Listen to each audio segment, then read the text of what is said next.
Ook is Bert secretaris van Commissie Plan de Major sinds 2020. Bachelor of Science Michelle Steenvoorde Laclay is beleidsmedewerker bij het ministerie van Justitie en Sociale Zaken. Vooral belast met de stichtingen van gehandicaptenzorg. Een onderwijzer die vanaf 2018 alles heeft ingezet om Plan de Major vandaag waar te kunnen maken. Ze is de voorzitter van de commissie die uit professionals bestaat die de overheid advies geeft over de invoering van landsverordening, voortgezet ouderschap en zorgvuldige scheidingen.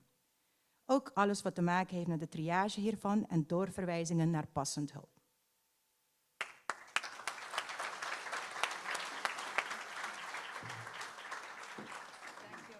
Dankjewel, Irina. Hallo, hallo? Ja. Dankjewel, Irina. Bert en ik gaan samen presenteren vandaag. En dan gaan we eventjes een beetje vertellen. Bert, kan je de andere microfoon pakken? Een beetje vertellen hoe het is ervan gekomen en wanneer zijn we begonnen. Ik zal even beginnen. Het project heet Plan de Major. En een Plan de Major, en dit is ongeveer de volgorde waar we gaan spreken. Ik moet even spieken hoor, want ik heb geen bril. Eerst gaan we een beetje vertellen over de geschiedenis. Daarna een beetje over de wetgeving. De panelonderzoek onder de jeugd, administratieve onderzoeken, familiemediation, vroegsignalering aan de voorkant en doorverwijzing naar passend hulp, de opzet van de loket Plan de Major, de opzet kies op de scholen en voor- en nametingen. Heel kort, want onze collega's, wij gaan eventjes zo staan, hoor. Dan kunnen we beter kijken naar de PowerPoint, denk ik. Ja, want onze collega's gaan er dieper in. Dus wij gaan even gewoon globaal vertellen hoe het zit. Oké, dus dit project is ongeveer begonnen in 2018. Ik kom zelf uit ouders die uit elkaar zijn gegaan en wij zijn een blended family. Dus die thema was altijd, het sprak me aan. En in mijn jaren ervaring in het onderwijs heb ik ook in Nederland kinderen die bijvoorbeeld de boek bij de ouder vergeet, bij de mama vergeet of bij de papa vergeet. En ik ging altijd doorvragen. En toen al wist ik dat er een wet bestond, sinds 2009 in Nederland, dat ouders niet uit elkaar mochten voordat ze heel goede afspraken maakten in een ouderschapsplan voor hun kinderen. Toen kwam ik op Aruba, fast forward, ging ik in de politiek en ging ik voor de minister Andien Bikker werken. En in een presentatie van Respaldo, dat is onze jeugdpsychiatrie, hadden ze het over 14,6% van onze kinderen die suïcidale gedachten hadden. En dat heeft een vlammetje van mij gewakkerd van, hey, zou het niet te maken hebben met kinderen die sleutelkinderen zijn? Zou het niet te maken hebben met moeders die 3 banen moeten werken? En vaders die afwezig zijn van de opvoeding van de kinderen? Want UNICEF heeft ook een rapport geschreven en die heeft het over dat op Aruba heel veel sleutelkinderen zijn, heel veel afwezige vaders, etc. Dus toen ging ik minister Bikker zeggen, hey, waarom komen we niet met deze wet? Is dit geen goed idee? Ik ga de draagvlak zoeken. Hij zei, ja, ga maar. Dus toen zijn we begonnen. In 2019 heb ik Bert gevraagd. Dag Bert, hoe ging dat? Nou, eigenlijk waren wij binnen de gedwongen hulpverlening al heel vaak bezig met multiproblem gezinnen. De voogdijraad is onze verwijzer, Fondation Jongejaam is onze verwijzer. Dus we hebben heel veel multiproblem gezinnen. En wat we eigenlijk zagen binnen de gedwongen hulpverlening, dat we het bijna al gewoon vinden dat ouders niet bij elkaar zijn. Het is bijna al gewoon dat we met samengestelde gezinnen te maken hebben. Tegelijkertijd vinden we het zo gewoon dat we er bijna geen aandacht meer aan geven ook. Door haar zijn we eigenlijk gaan brainstormen, gaan praten en we zijn met een aantal voorstellen gekomen. Ja, en toen gingen we heel veel lezen hoe het is gegaan in Nederland. We hebben 43 rapporten gelezen en toen hadden we echt, de eerste rapporten die we hadden gelezen was van de ombudsman. Die heeft ouders gaan scheiden, kind in de knel en kindvriendelijk advocatuur. En zij had het over dat toen de wet in Nederland werd ingevoerd, dat ze niet hadden gedacht aan die zorgtrajecten, aan de zorgnetwerk, de opvang. En toen hadden we gezegd, ja, wij moeten 12 mediators hebben, familiemediators. En we weten dat we allemaal financiële problemen hebben, et cetera. Dus wij dachten, het moeten personen zijn die al werkzaam zijn in het kinder- en jeugdbeschermingsketen, die we eigenlijk kunnen lenen. En dus dat hadden we bedacht. We komen met een scheidingsloket en we gaan mensen lenen die al professionals zijn in de kinder- en jeugdbeschermingsketen. En zij geven we een familie-mediation opleiding. Maar eerst moeten we een nulmeting hebben. Dus we zijn naar Desiree gegaan. Desiree is ook onze rechterhand in deze, andere rechterhand in deze project.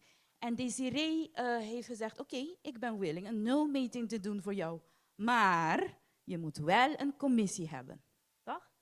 Toen gingen we een commissie vragen om een commissie te zijn, per MB benoemd, uit verschillende professionals, verschillende raakvlakken hebben met deze thematiek.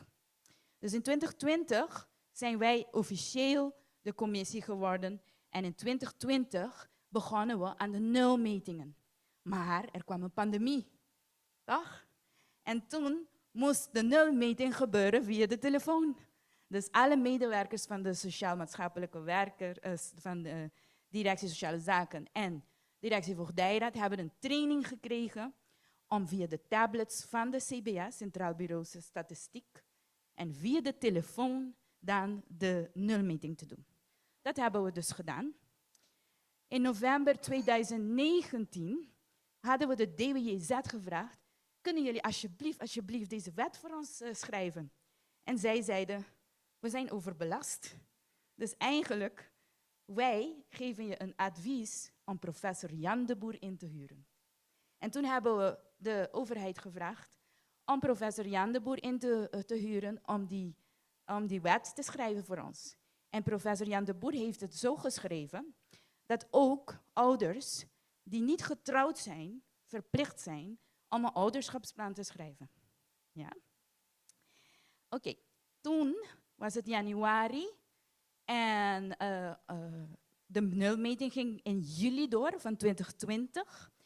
En toen was de pandemie, was het een beetje stil. En daarna, in februari 2021, mochten we weer mensen bezoeken. En gingen we naar de directie onderwijs en de leerplicht, et cetera.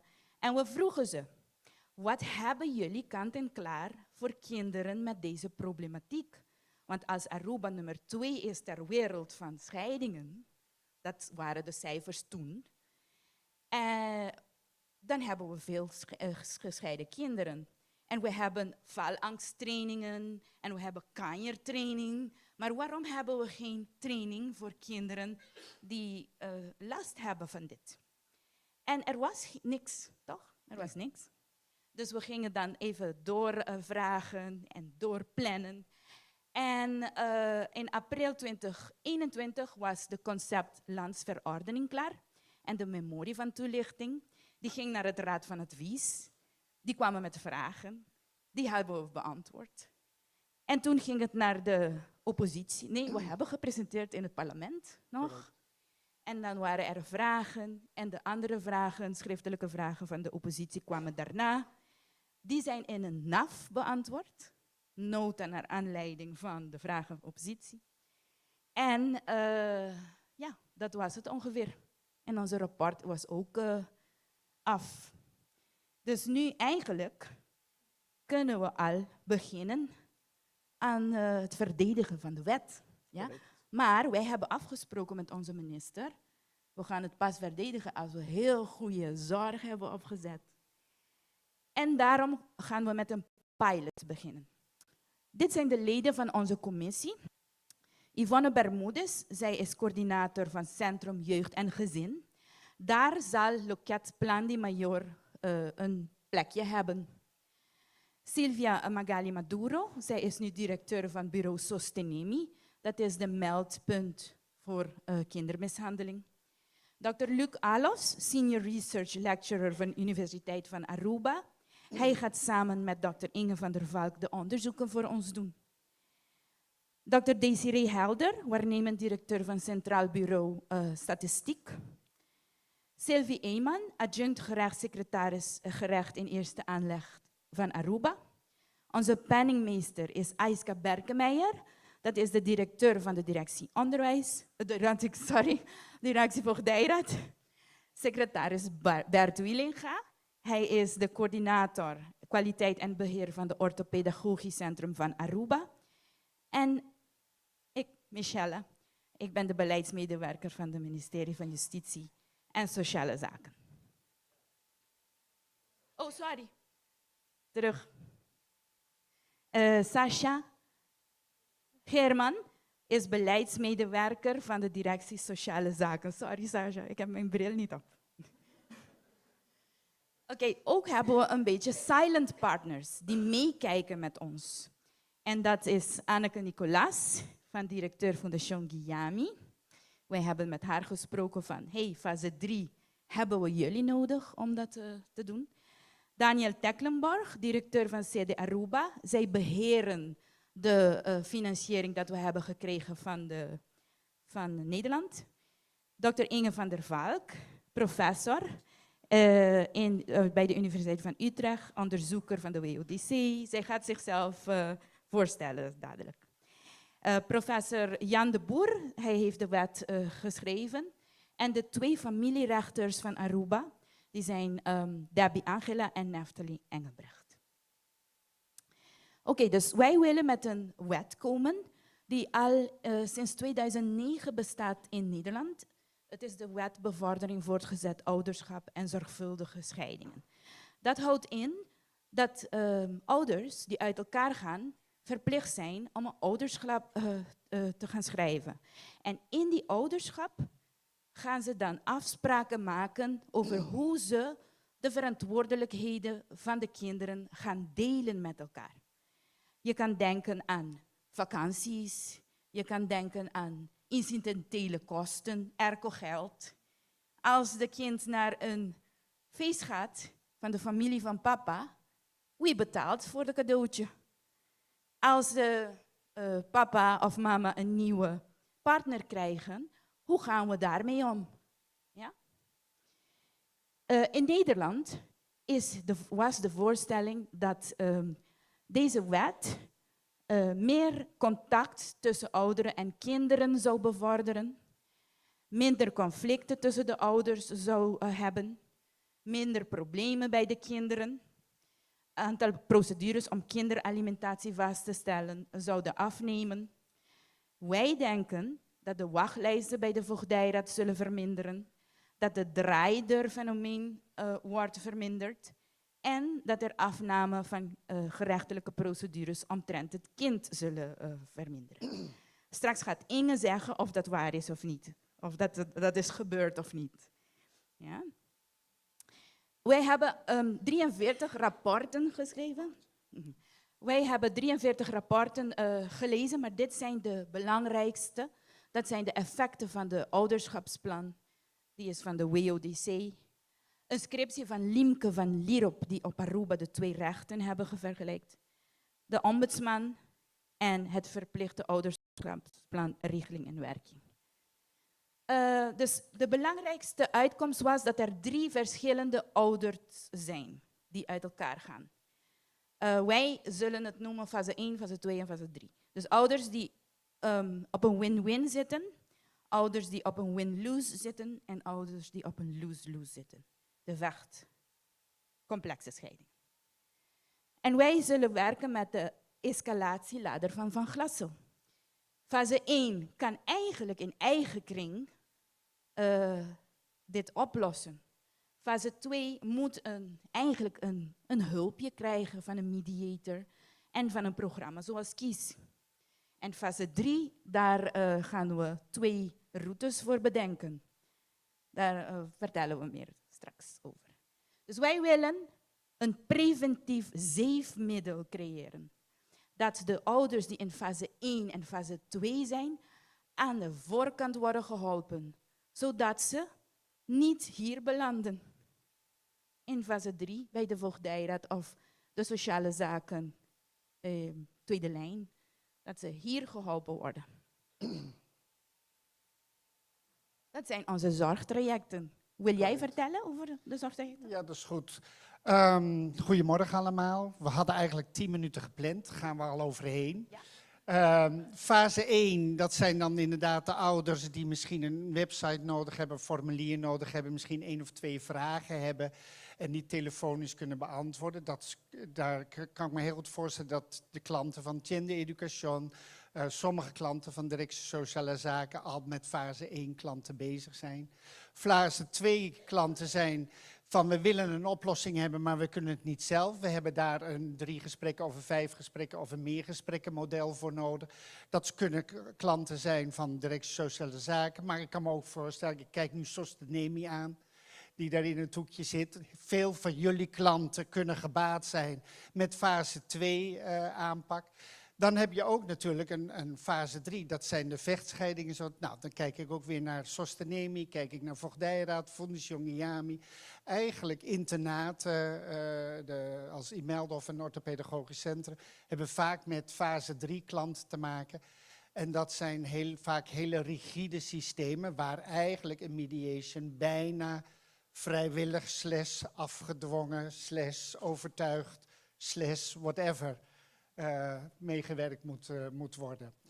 Ja, en hiervoor hebben we dus 13 familiemediators opgeleid. Die komen uit 7 verschillende organisaties. En we hebben 46 kiescoaches opgeleid. Dat zal op de scholen gebeuren. En die komen uit 21 verschillende scholen. En we hebben 16 kiesmediators uit 9 verschillende organisaties opgeleid. Dus er komt een ouderschapsplan en er komt een kindplan. Want de kind wil ook zeggen aan de ouder wat hij of zij wil van de ouders. En dat gaat samensmelten en zo proberen we de kind een stem te geven.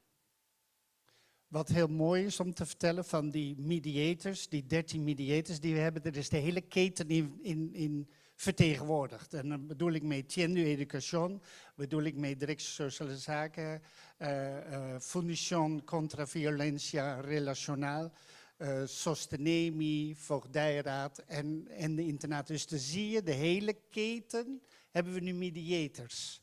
En dat is van belang voor de borging, waar de minister over had. Want we kunnen natuurlijk wel allemaal mooie pop-ups verzinnen, maar over 5 of 6 of 10 jaar moeten we ook nog steeds het product hebben. Dus daarom is de hele keten daarin vertegenwoordigd. Dus wij van Plan Di Mayor willen het kind centraal zetten. Plan Di Mayor te pone en mucha central. Dankjewel. Wij gaan naar de volgende presentatie. Oké, Toch? goed. Ja.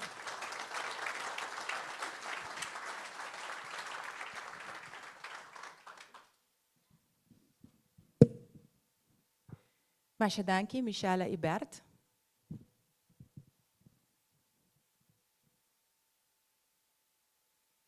Graag jullie aandacht voor de presentatie van Centraal Bureau van Statistiek over de nulmeting van het voortgezet ouderschap. Spreker, Dr. Desiree Helder, waarnemend directeur Centraal Bureau Statistiek Aruba.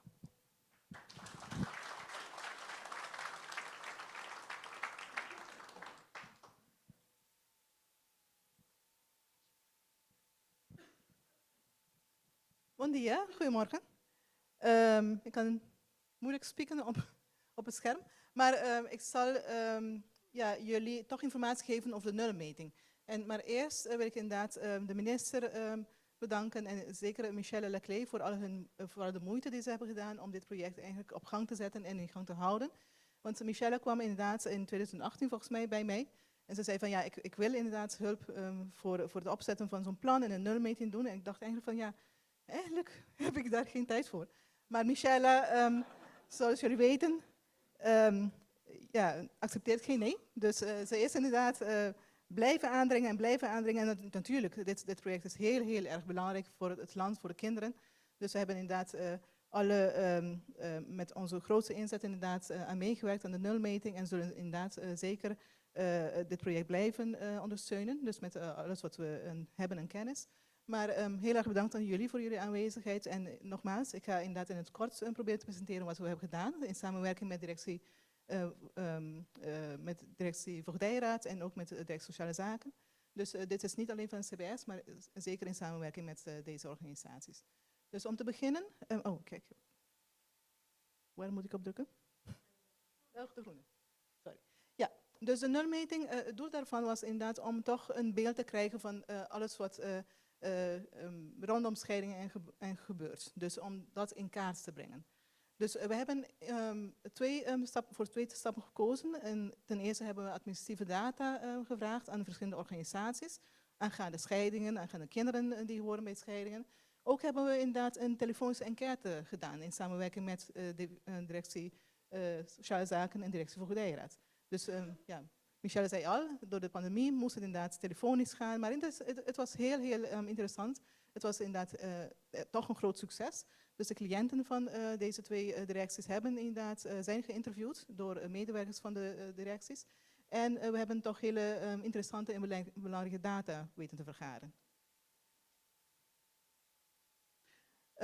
Wat betreft administratieve data hebben we bijvoorbeeld gevraagd aan Censo hoeveel scheidingen eigenlijk per jaar gebeuren. We hebben die vraag inderdaad ook gesteld aan het OM. In 2020 hebben we inderdaad data gekregen, maar we hebben nu data uit eind 2022 erbij gevoegd.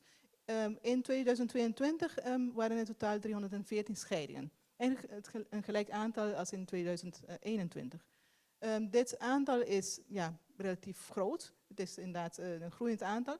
Maar we moeten dat inderdaad ook bekijken naast het aantal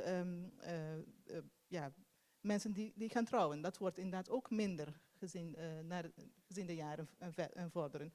Maar in totaal in 2022 waren hierbij ongeveer 244 kinderen betrokken. Dus 244 kinderen waren eigenlijk in zo'n gezin die is gescheiden in dat jaar. Maar dit aantal is inderdaad, nogmaals, relatief inderdaad groot.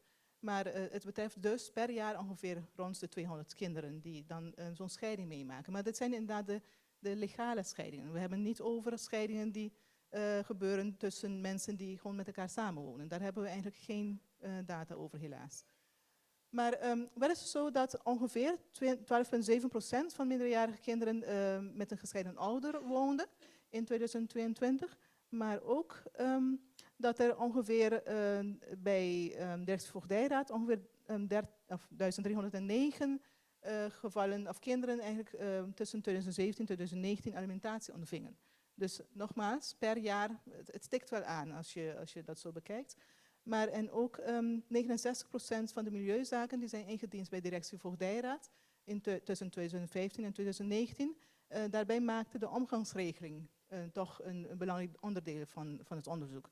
Dus omgang tussen inderdaad ouders en voor wat betreft de kinderen. Ook hebben we data ontvangen van Stichting Reclassering en Jeugdbescherming. Dat was heel interessant. Zij zeiden van ja, 69% van de minderjarigen die zijn aangemeld bij hun stichting, die zijn afkomstig van eenoudergezinnen.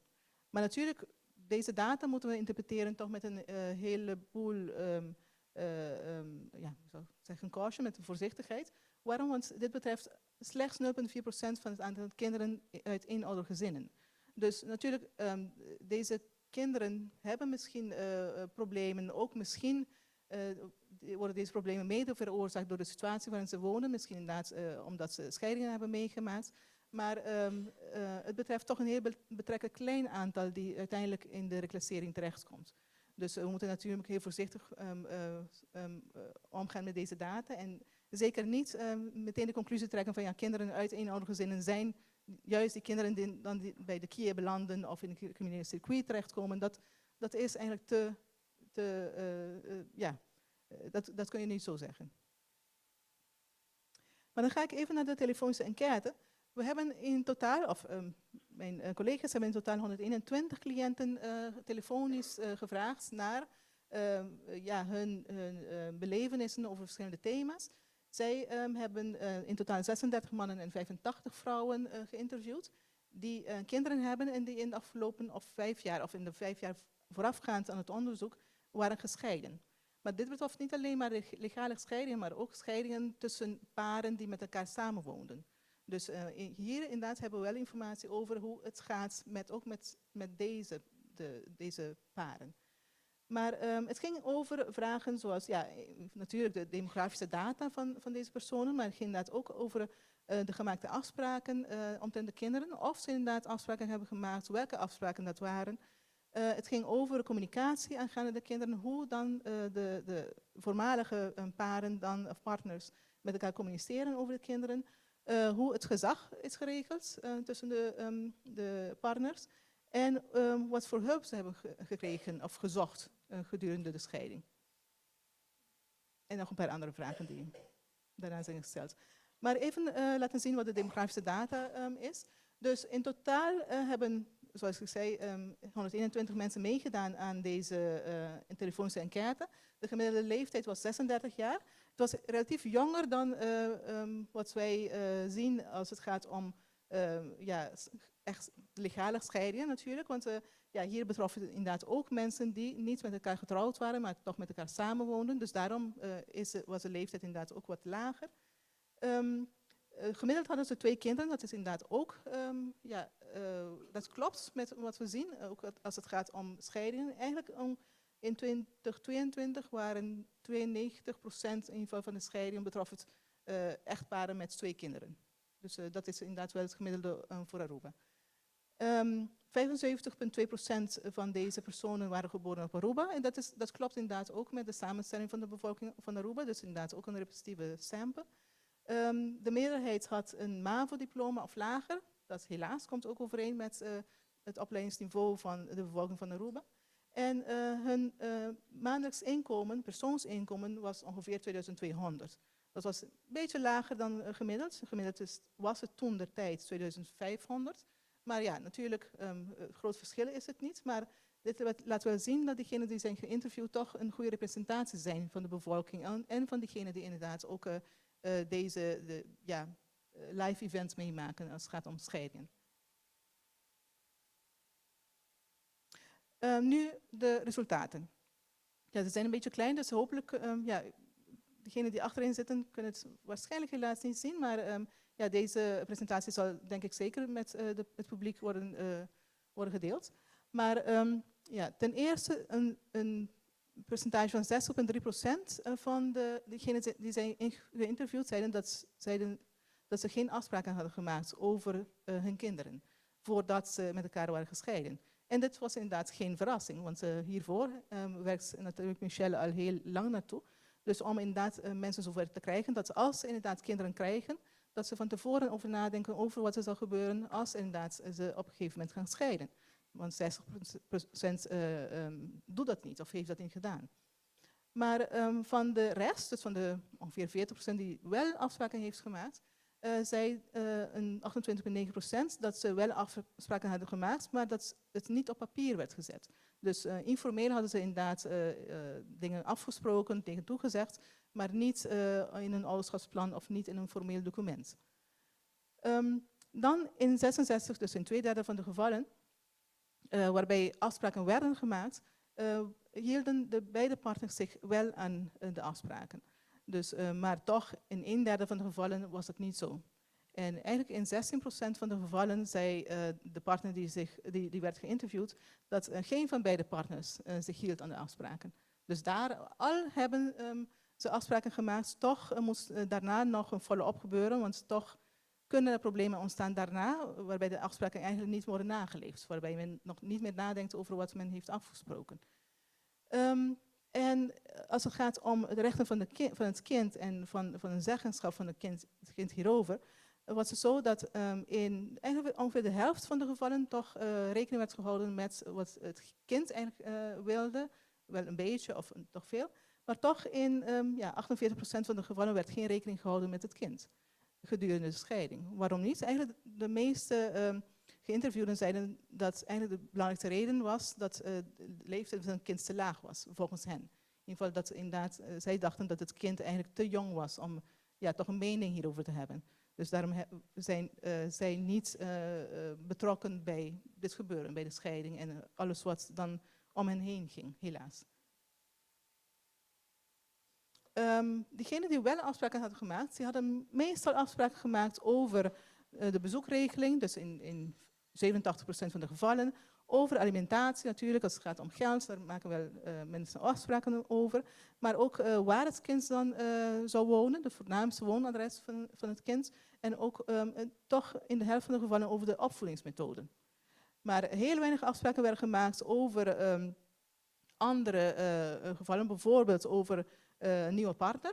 Dat is een heel belangrijk iets. Dus slechts in 16,7% van de gevallen werden echt afspraken gemaakt van wat er zou gebeuren als inderdaad de moeder of de vader een nieuwe partner zou krijgen.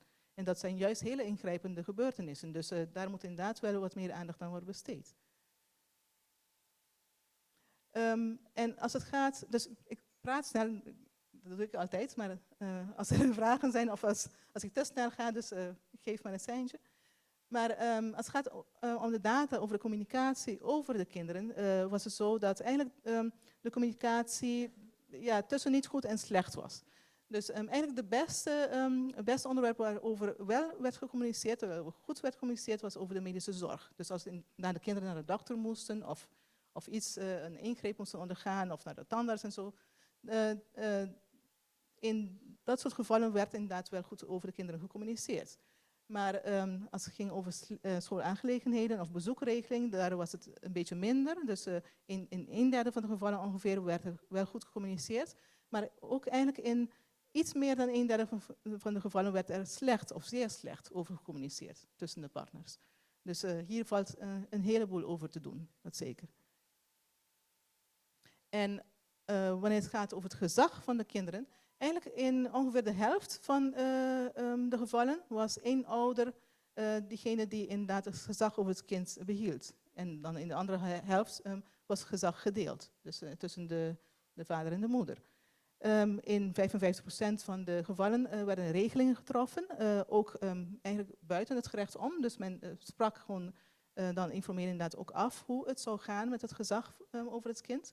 Maar toch in 27,3% was er een gerechtelijke procedure die hierbij inderdaad moest worden gevolgd, moest worden doorgemaakt. En toch in het bijzonder in 30% van, dus eigenlijk in bijna 1/3 deel van het totaal, wist men eigenlijk niet van tevoren dat als inderdaad de vader het kind zou erkennen of had erkend, dat hij niet zomaar inderdaad ook de voogdij over het kind zou krijgen. En dat wist men pas inderdaad of gedurende de scheiding of pas daarna. Dus in de meeste gevallen wist men dat niet. Zowel de moeder als de vader wist dat niet. En waar zocht men hulp en waar kreeg men hulp?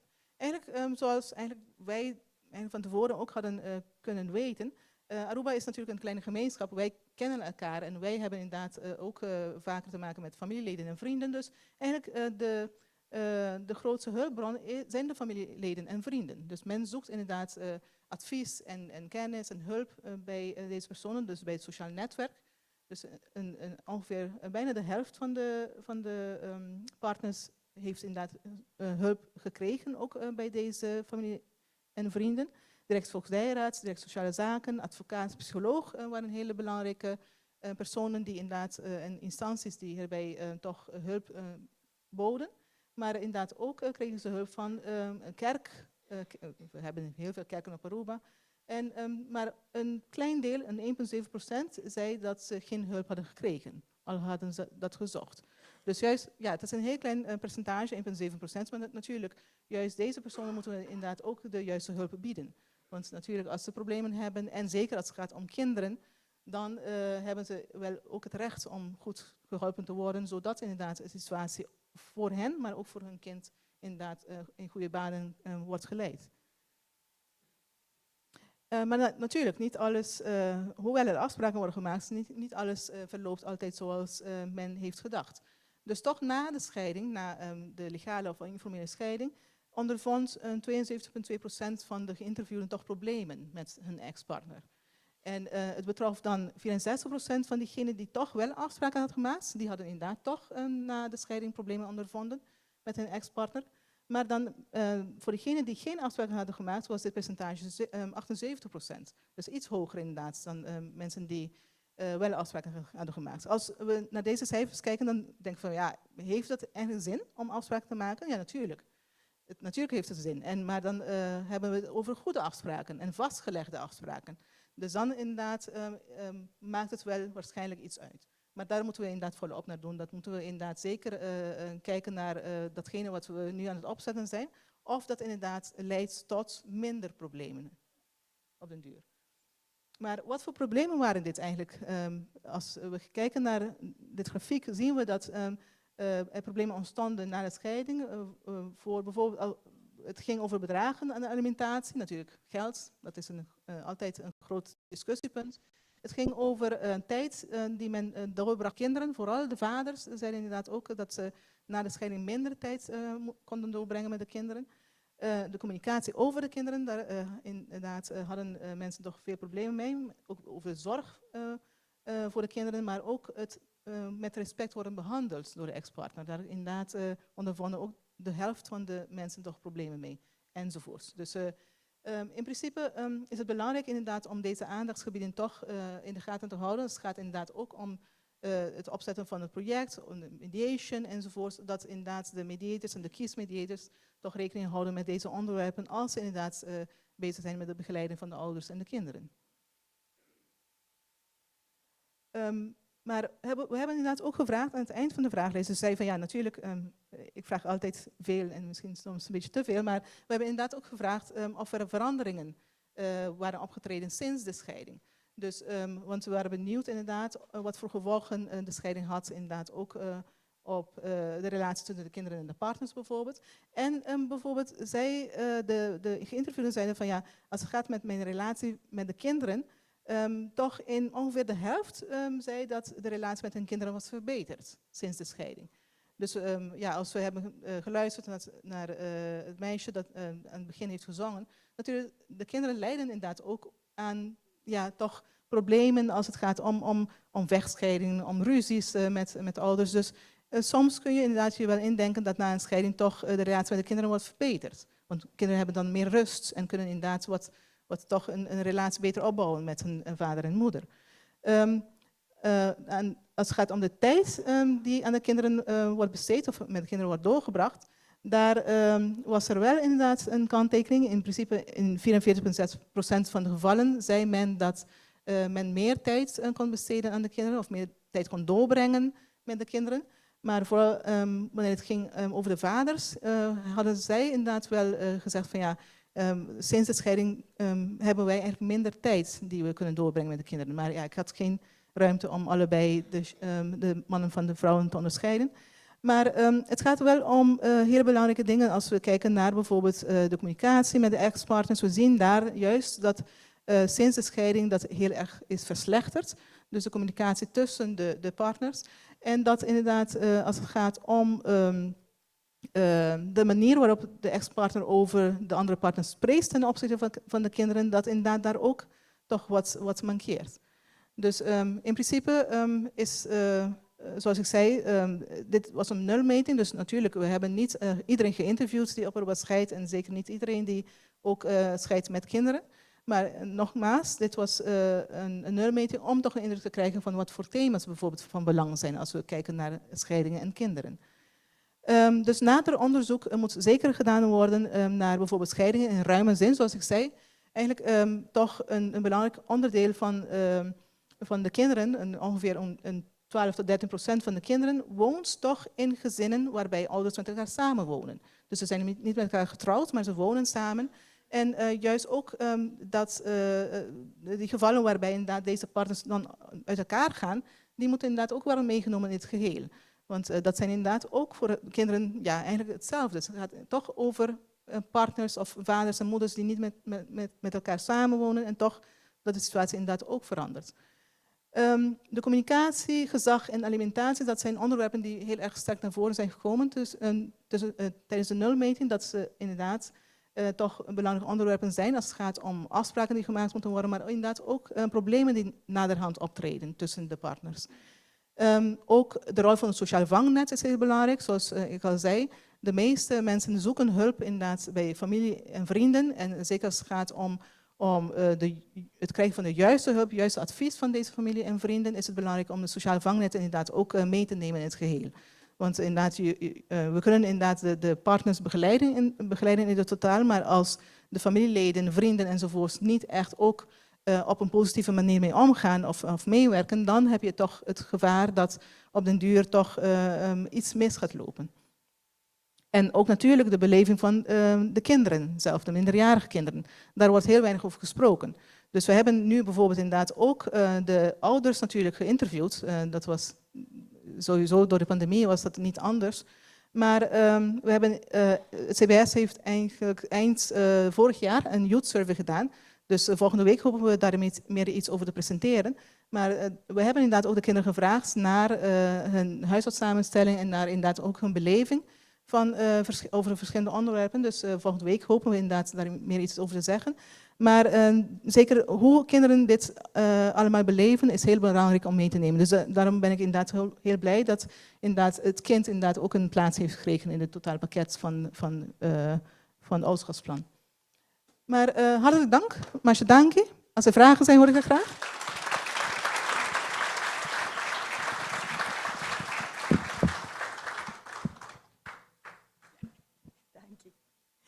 Dank je, Desiree.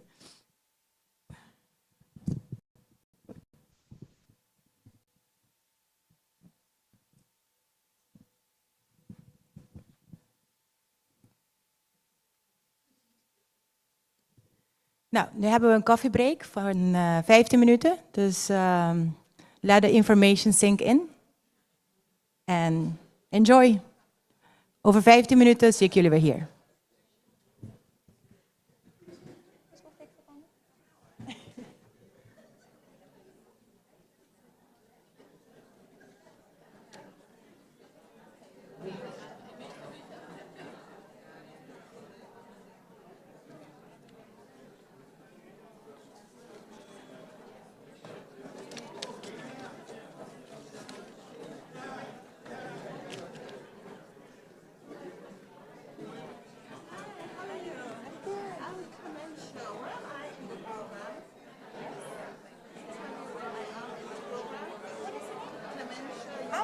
Oh, yes.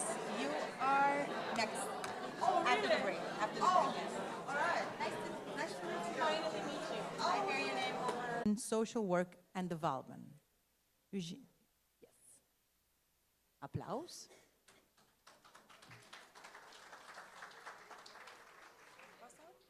It should be good. Can you hear me?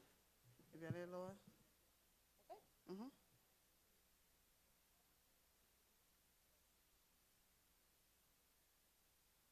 Good day to everyone and all. Yesterday was World Social Work Day, and I want to join the MC in wishing all my colleagues, social workers, a good day. It is indeed my esteemed pleasure to share this space with you, all in the best interest of our children and their families, ensuring that the decisions we make as adults in our capacity as parents have little impact on our children. I will unpack the meaning of human capabilities. I will share some of the results of my study on child maltreatment and children human capabilities in Aruba. I will share some of the results that have direct implications for the objectives of this conference. In May this year, some of you will be invited to consume the entire results of my study. I worked in the family court in St. Lucia for several years, doing custody evaluations, parental capacity assessments in cases of domestic violence, divorce, foster care, and adoption. And I could share a few stories from that experience.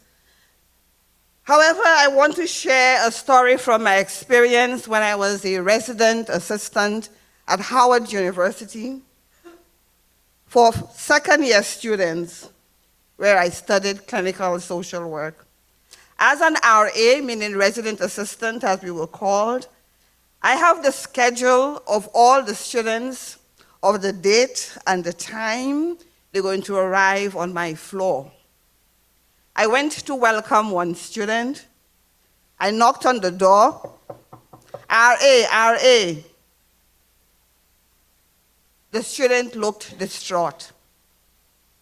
She disclosed to me, my mom dropped me off, and she told me that my dad and herself are going to divorce, and the house will be sold. Thanksgiving this year will be at Grandma. Knowing Clementia, she put on her social work hat and said, so your parents are going through a divorce. And how does that make you feel? You know that question we like to ask. Her response,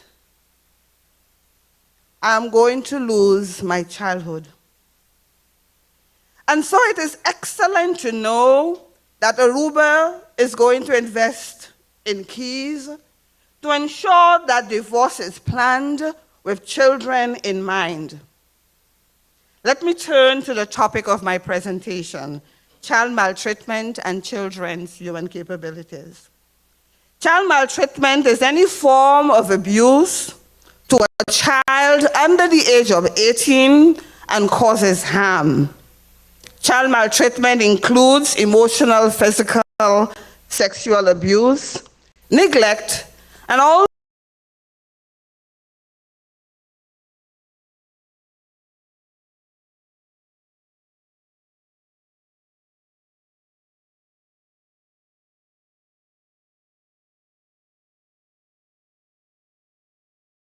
justice issue.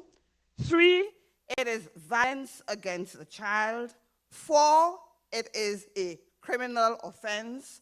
5, it is violation on the Convention of the Rights of the Child. And 6, it is a violation of a child's right to human development. My presentation this morning will revolve around the 6th one. That is, child maltreatment as a violation to children's right to human development. What do I mean by human development? A plethora of research has already explored the biopsychosocial impact of child maltreatment.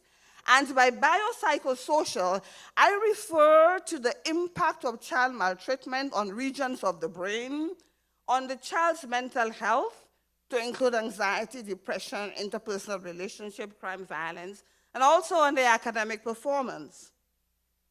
The human capability approach scholars define human development as enlarging people's, and I have added children's choices, to enjoy long, healthy, and creative lives for a decent standard of living. Now, historically, and even in present-day societies, a country is considered to be developed based on gross domestic product, in which the economy, and by that I mean the florin, the euro, the US dollars, is placed at the center of the economic agenda. Proponents of the capability approach argue that GDP as a growth-based model is deficient in 2 ways in measuring development. 1, it neglects distribution and thus can give marks to countries much higher than the inequalities that exist. The second one is that GDP fails to disaggregate separately and consider distinct aspects of human life. And here I go back to the psychosocial impact of child maltreatment I mentioned earlier, as these are not correlated with GDP at all. In more recent times, Gender Development Index, poverty index, environmental index are being considered to measure a country's development. Herein lies my thesis. I want to argue that a country's development, or rather Aruba's development, should also be measured based on how well we treat our children, using maltreatment as a barometer. And you have already started to use the impact of divorce on children as a barometer. So human capabilities is an approach to measuring development, putting people, putting children at the center of the development debate and not the economy. So how did I measure human development and compare the impact of human development or the impact of child maltreatment on human development?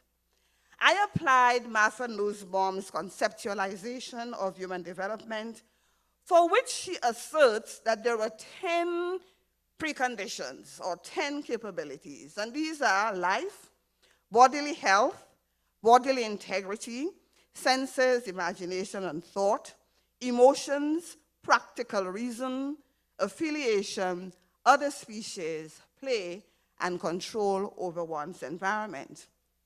Nussbaum states, and I quote, that a life that lacks any one of these 10 capabilities, no matter what else it has, will fall short of a good human life, will fall short of human dignity, will fall short of social justice, end of quote. So my research question is, to what extent children's experiences with maltreatment in any moment in their life interferes with their ability to enjoy human development, that is, to flourish and to live lives that they have reason to value. I conducted a national school survey in 11 schools in Aruba with children 12 to 17 years. Why I chose children? Because capability scholars conceive children as active agents of change instead of passive recipients of benefits, and that we must consult them in knowledge creation on matters regarding their lives. Now, I don't understand much Dutch, and I was trying to follow Desiree's research results and kind of trying to figure out, were children consulted? And I'm looking in this room here, except for Jideline, and I think she's gone. And I'm wondering, I don't see any children in here. And I'm a little concerned. Are we suggesting that we are planning for children behind their backs? Why aren't they here? Why aren't they consulted? But I may be wrong, because my Dutch is very limited. The results of my study revealed a lifetime prevalence rate of 78.4%, meaning 7 out of every 10 children. It will be higher than incidence prevalence rate, because this is what's actually incidents that are reported. But these are the results from the children themselves, how they experience abuse. I also looked at year prevalence, and within the last 12 months of the study, the children had already experienced a prevalence rate of 50.2%, meaning 5 out of every 10 children. Out of a sample of 895, 6 children indicated co-parenting as their family living situation. In their own words, I live sometime with my mom, I live sometime with my dad. The results also revealed that there was a significant relationship between child maltreatment and those 10 human capabilities that Nussbaum argue represents human development.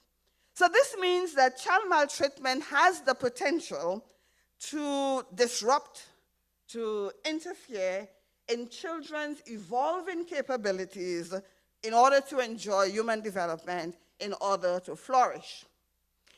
I went to look at help-seeking behaviors of our children. 1/3 of the children sought help. 2/3, and by 2/3 I mean a large majority, did not seek help. I contend that these children are out there in Aruba, living with the trauma, manifesting the psychosocial impact that I mentioned earlier on, and perhaps not enjoying human development. Some perhaps may be resilient and are thriving. I then went further to determine where do they receive help. It's one thing to seek help, and it's one thing to receive help. And I looked at receiving help in two sectors, the formal sector and the informal sector. With regard to the formal sector, 1/3 of the children received help at the school. A large majority reported that they received help from their mentors, from their teachers. School social work ranked 10th out of a list of 15. And I want you to know that this broke my heart. I assume either there are no social workers in the schools, or they are less available as a resource, or the children are not aware of their presence. But I rather suspect that there are just not enough school social workers. Let's look at the formal sector. A large majority of the children went first to their friends, second to their mothers, third to extended family members, then to fathers. And out of a list of 7, fathers ranked number 4. If children go to their friends to disclose abuse, there is a high probability that the children are disclosing to their friends about their parents going through a divorce or a separation and how it makes them feel. It must be a heavy burden for our children to have the knowledge of and carrying the pain and carrying the suffering of their friends from maltreatment. It must be a heavy load for our children to have to listen to the messiness, to have to listen to the ugliness of experiencing sexual abuse at home. And for their friends to be hearing of the dehumanizing of their friends' humanity and of their friends' worth, about a social and public health concern, about a social justice issue, about violence and a criminal offense against their friends.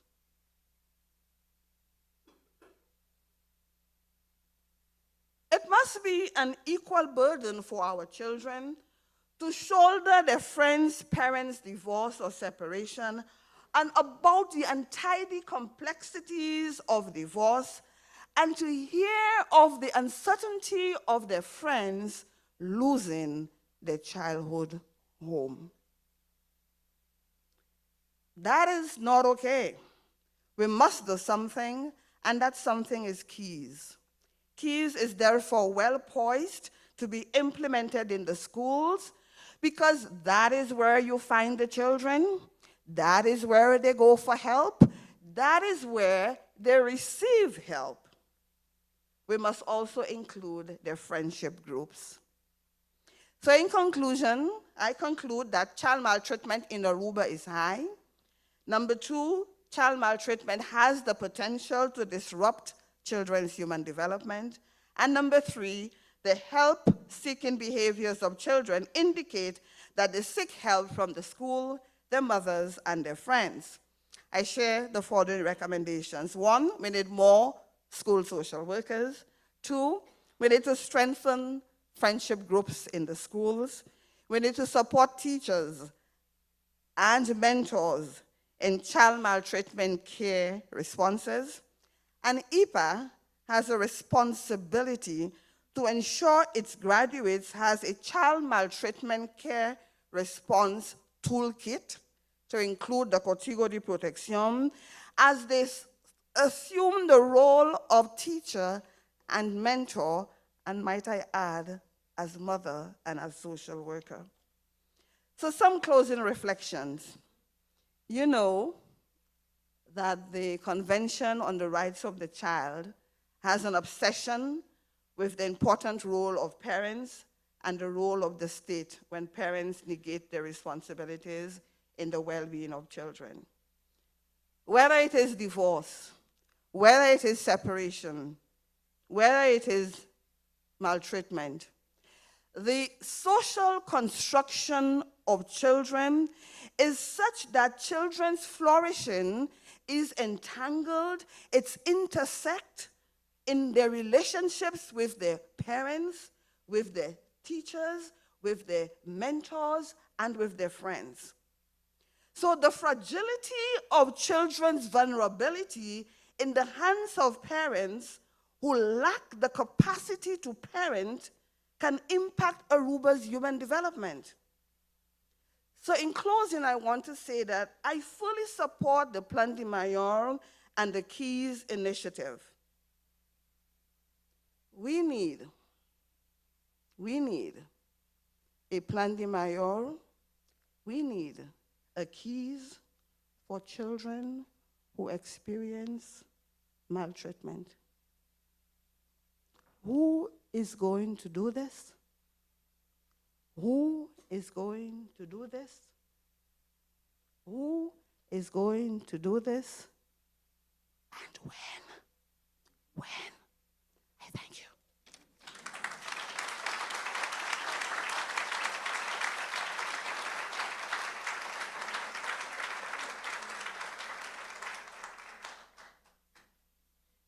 Thank you, Clemencia.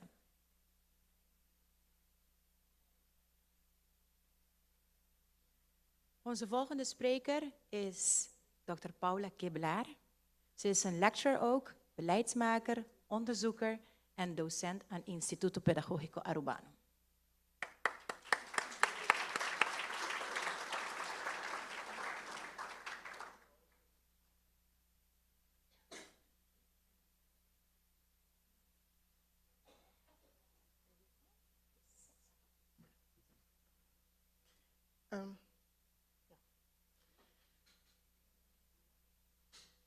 Ja, Masha, dankie, Irina. Sorry? Oh.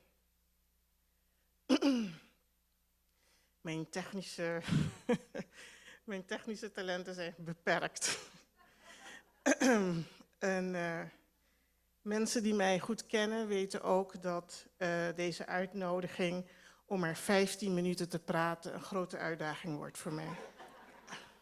Ik heb dat al tegen Michelle gezegd. Michelle en Masha, dank je. Heel veel dank voor deze uitnodiging. Minister, ook hartelijk dank voor deze uitnodiging. Het is well overdue, als ik het mag zeggen, dat een congres wordt georganiseerd over dit thema.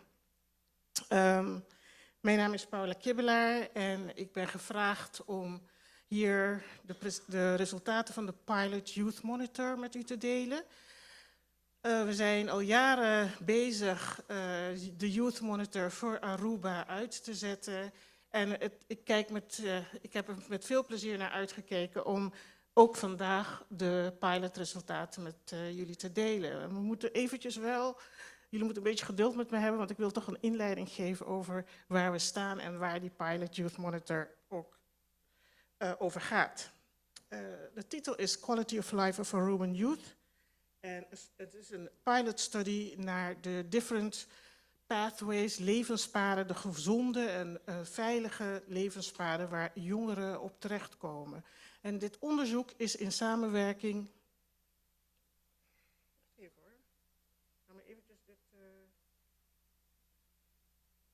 Oh, is het helemaal. Oh my god. Neem me niet kwalijk.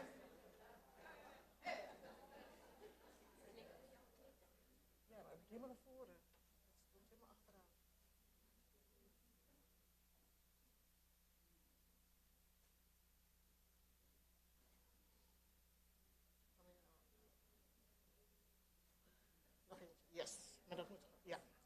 Oké, bedankt Michelle. Ja. Nee, jij beslist. Volgende slide, graag. Ja, de Youth Monitor is een project wat in samenwerking met de VU, de Vrije Universiteit in Amsterdam, is uitgevoerd en het IPA. Een IPA-team van docenten en ook medewerkers. En een paar jaar geleden heb ik samen met Dr. Annemarie Slotboom en professor Jan Hendricks van de VU en de Universiteit van Amsterdam het project Youth Monitor uitgezet. We hebben het project geframed binnen de SDG's en met name vanuit de SDG nummer 4, Quality of Education. Ik ga ervan uit dat jullie weten waar de SDG's voor staan, de Sustainable Development Goals. Het is de framing van de UN en ook van Aruba om op een gegeven moment vanuit een theoretisch kader en houvast het beleid te kunnen bepalen.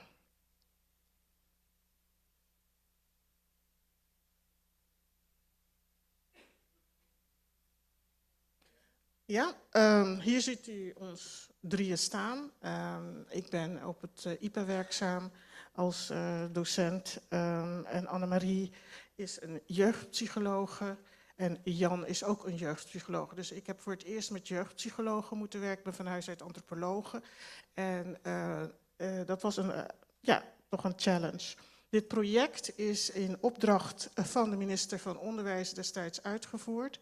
En wij hebben met de verschillende schoolbesturen afgesproken dat we 11 scholen zouden benaderen onder hun bestuur om te vragen, om te kijken hoe jongeren zelf oordelen over de kwaliteit van hun leven.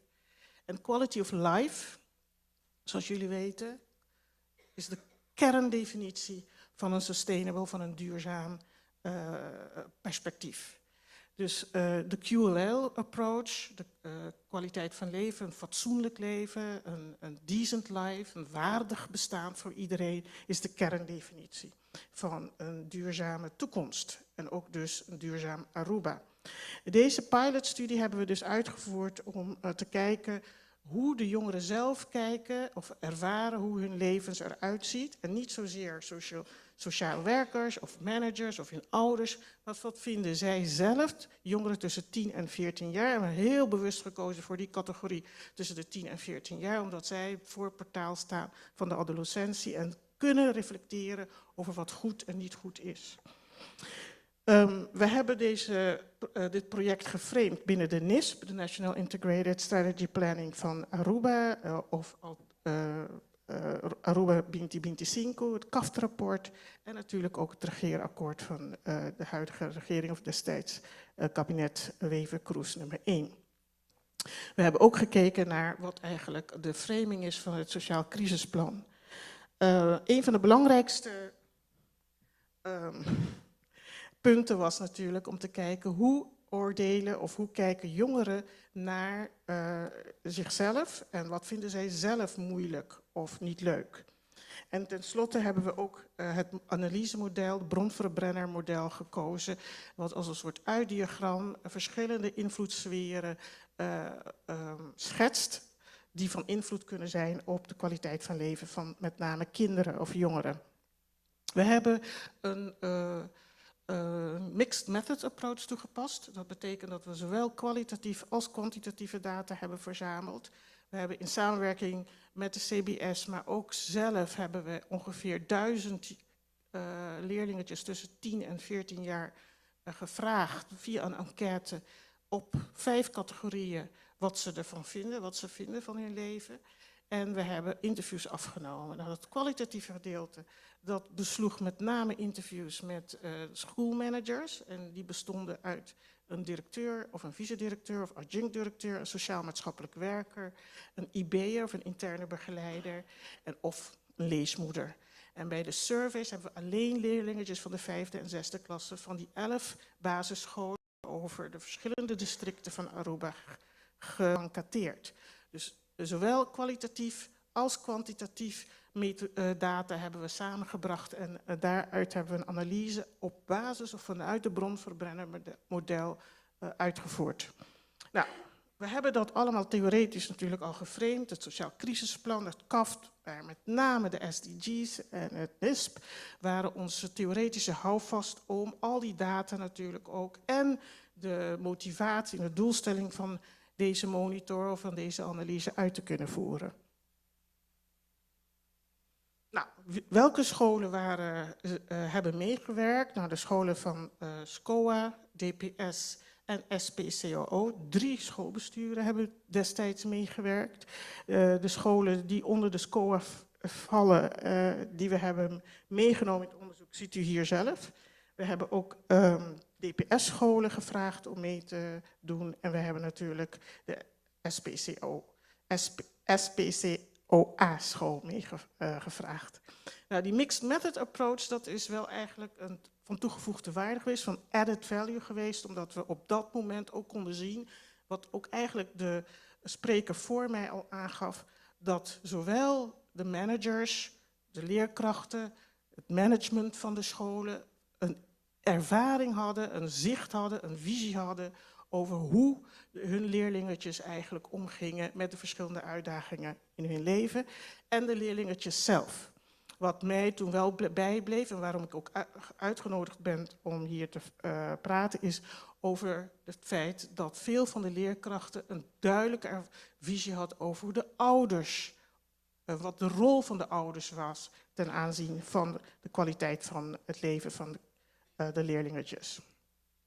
We kunnen zien, of we hebben op basis van een oriëntatieronde met name schoolbesturen, hebben we 5 categorieën geïdentificeerd, gecategoriseerd, op basis waarvan we zeiden, dit zijn de gebieden, dit zijn de velden waar jongeren, waar de leerlingetjes tussen de 10 en 14 jaar eigenlijk mee te maken krijgen en die van invloed zijn op de kwaliteit van hun leven. En die 5 categorieën zijn schoolcontext, de barrio of de buurt, de thuissituatie of de familie, taal en last but not least well-being. Die 5 categorieën hebben we gehanteerd als een soort van analysemodel, maar ook een houvast om alle vragen, interviewvragen, maar ook de enquêtevragen te formuleren en in te voegen. Nou, en op basis van die 5 categorieën hebben we de surveyvragen geformuleerd en op basis van die 5 categorieën hebben we ook de interviewvragen geformuleerd. Die interviewvragen hebben we met name aan de schoolmanagers voorgelegd, maar de enquêtevragen over deze 5 categorieën aan de leerlingetjes. Nou, we zien op basis van die 5 categorieën, en de eerste categorie, de schoolcontext, dat we kunnen zeggen dat vooral de managers, want daar gaat het dus nu over, het is het kwalitatieve gedeelte, dus het zijn alleen maar de uitslagen of de analyses van de interviews, dat we kunnen zien dat heel veel scholen te kampen krijgen of hebben met de financiële uitdagingen. Er zijn een paar scholen die het heel goed hebben financieel en bepaalde dingen kunnen veroorloven. Bijvoorbeeld klasseassistenten en ook de middelen hebben, de capaciteit hebben om meer aandacht te geven aan hun leerlingetje. En er zijn heel veel scholen op Aruba die die middelen gewoon niet hebben. En in bepaalde districten zie je een grote kloof ten aanzien van de middelen die ze hebben en ook de populatie van hun leerlingetjes. Kijk, we zien ook dat heel veel van, en dat is ook al eerder gezegd door CBS, dat veel van de leerlingetjes de uitslag krijgen om naar MAVO te gaan of lager. Meer dan 70% van de leerlingen gaat naar MAVO of lager. En dat zegt ook heel veel over de vooruitzichten die ze hebben op de arbeidsmarkt. En daarom sta ik hier ook, de involvement of de betrokkenheid van de ouders. Veel van de leerkrachten die geïnterviewd waren, hebben ten aanzien van de ouderparticipatie heel wat te zeggen gehad. Zij vonden de ouderparticipatie ronduit problematisch. En afhankelijk van de school, het type school en de middelen van de school, zag je ook dat daar veel frustratie of issues mee waren. Er werden hele concrete voorbeelden genoemd van ouders die niet meededen. Ouders die zichtbaar waren bij de begin of de start van de school van de kinderen en pas weer zichtbaar waren aan het einde, de 6e klas. Er werden voorbeelden genoemd dat vooral migrantenouders niet meededen of participeerden of communiceerden met de schoolleiding of schoolmanagement. Wat voor mij opvallend was, dat veel van de leerkrachten of de respondenten ook vertelden dat de communicatie vooral met ouders vandaag de dag gaat via WhatsApp. En dat als je niet one way or the other mee kan doen via die communicatie van de WhatsApp, dat je eruit ligt. Een ander aspect dat ook werd genoemd ten aanzien van de ouderparticipatie is dat er onderlinge rivaliteit is. Wie heeft meer middelen? Wie kan de kinderen naar leuke hobby's brengen? Hoe zien die kinderen eruit? En dat dan ook veel ouders soms gepest worden. Er is sprake van bullying, van uitsluiting, van toch een bepaalde manier van wegduwen. En dat dus bepaalde ouders niet in zicht waren bij de leerkrachten om ook daar informatie over te krijgen. Dat was heel opvallend dat dat echt elke keer werd opgenoemd. En dat een ander probleem was natuurlijk met de ouderparticipatie, is ja, de middelen die ouders hadden om op een bepaalde manier hun kinderen te laten meedoen met bepaalde zaken. En ook de taal. Veel migrantenouders beheersen misschien gedeeltelijk het Papiamento, maar het zijn de kinderen die dan op school het Nederlands of het Papiamento leren en die ouders moeten bijstaan om bepaalde dingen te kunnen lezen of te begrijpen. En waardoor dus door de gebrekkige communicatie ze niet volledig mee kunnen participeren. Nou, de tweede categorie die van belang was voor ons onderzoek was de buurt of de invloed van de barrio. Nou, dat heeft een hele grote invloed. Er zijn bepaalde barrio's waar veel dingen gedaan worden, waar echt actief, waar mensen ook trots zijn dat ze vanuit die barrio afkomstig zijn. En er zijn barrio's die op een andere manier worden gezien of ervaren.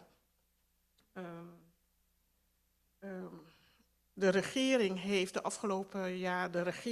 hebben de afgelopen jaren veel meer aandacht besteed aan de infrastructurele verbetering van sommige barrio's. Je ziet een verbetering, dat wordt ook opgemerkt door de bewoners van verschillende barrio's. Maar nog steeds zijn er barrio's die achtergesteld zijn ten opzichte van andere barrio's. En die hebben ook een andere reputatie. Nou, dat ook heeft van invloed op de manier waarop de kindertjes, hoe de kindertjes zich verhouden, of de leerlingetjes zich verhouden en de scholen ook zich verhouden ten aanzien van waar ze gelokaliseerd zijn. Ten aanzien van het familie- of de thuissituatie, nou, het was heel erg duidelijk dat een groot gedeelte van de leerlingen van die 11 scholen die geselecteerd zijn, afkomstig zijn uit eenouderhuishoudens.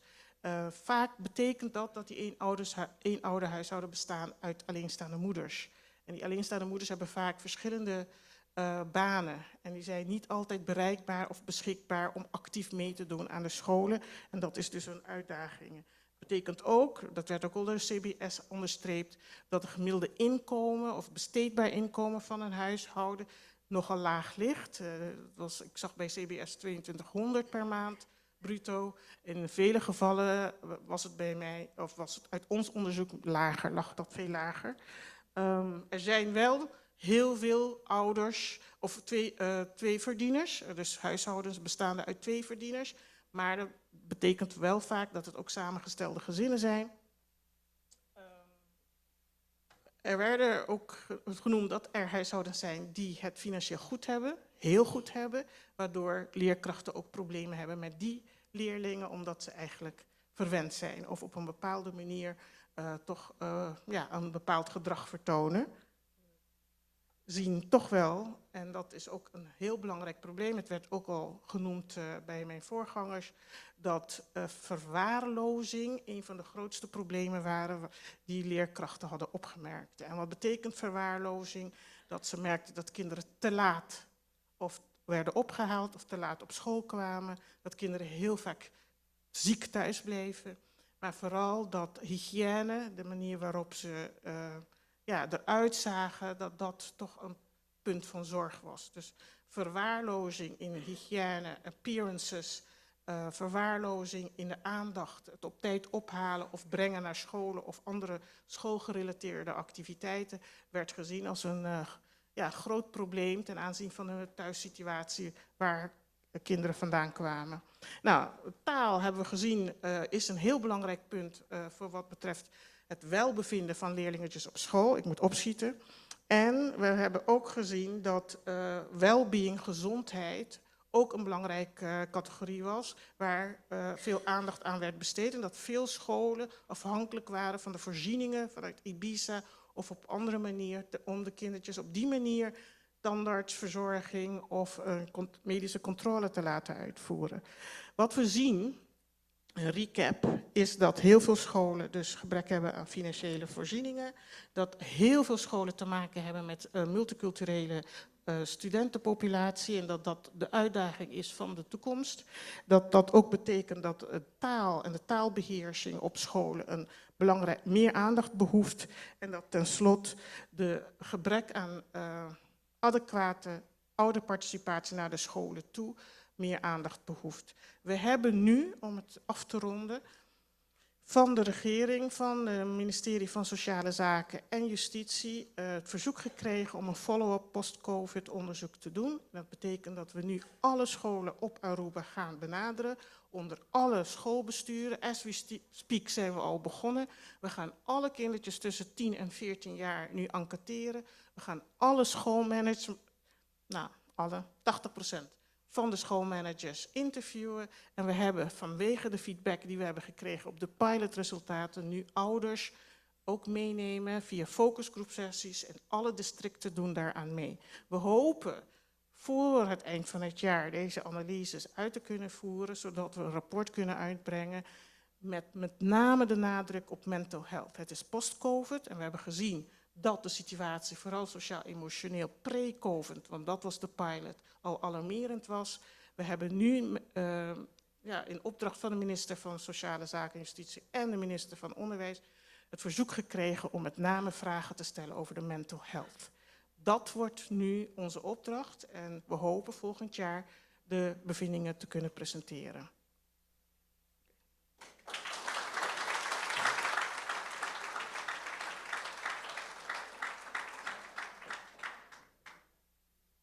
Hartelijk dank, Paula.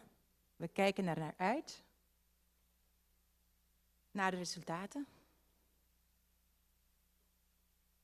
Volgende spreker, Dr. Inge van der Valk. De gevolgen van een scheiding zijn vaak groot. Maar wat is het beste voor een kind tijdens en na een scheiding? Die vraag probeert Dr. Inge van der Valk te beantwoorden. Ze is universitair docent bij onderzoeksgroep Jeugd en Gezin van de faculteit Sociale Wetenschappen van de Universiteit van Utrecht. En houdt zich sinds 1999 bezig met de samenhang tussen ouderlijke conflicten, echtscheiding en het functioneren van kinderen en jongeren.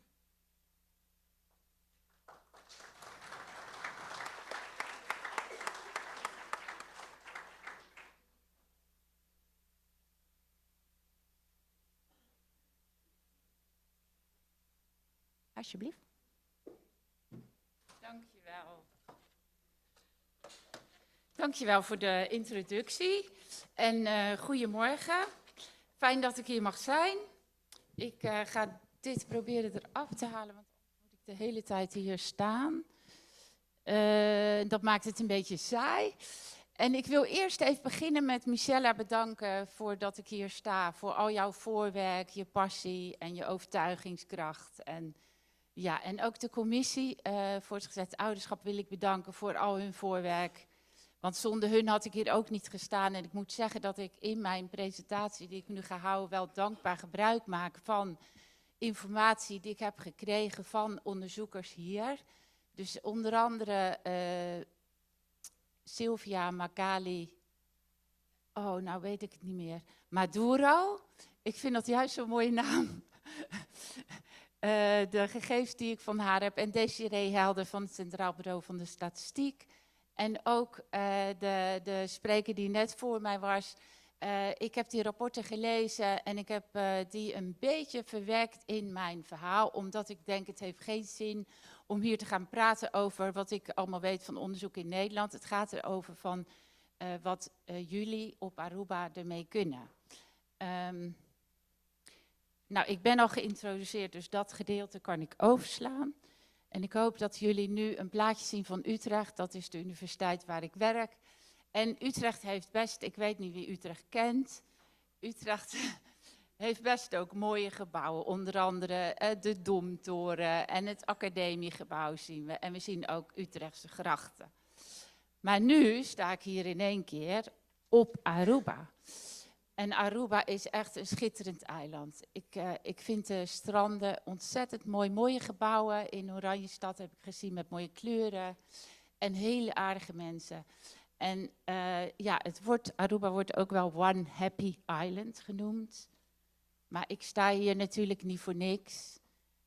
Wij komen hier eigenlijk om een reden. En dat is dat not everyone is happy on this happy island. So, ja, er is op Aruba is er sprake van een hoog percentage scheidingen. Nou, dat is al genoemd. Relatief veel kwetsbare gezinnen.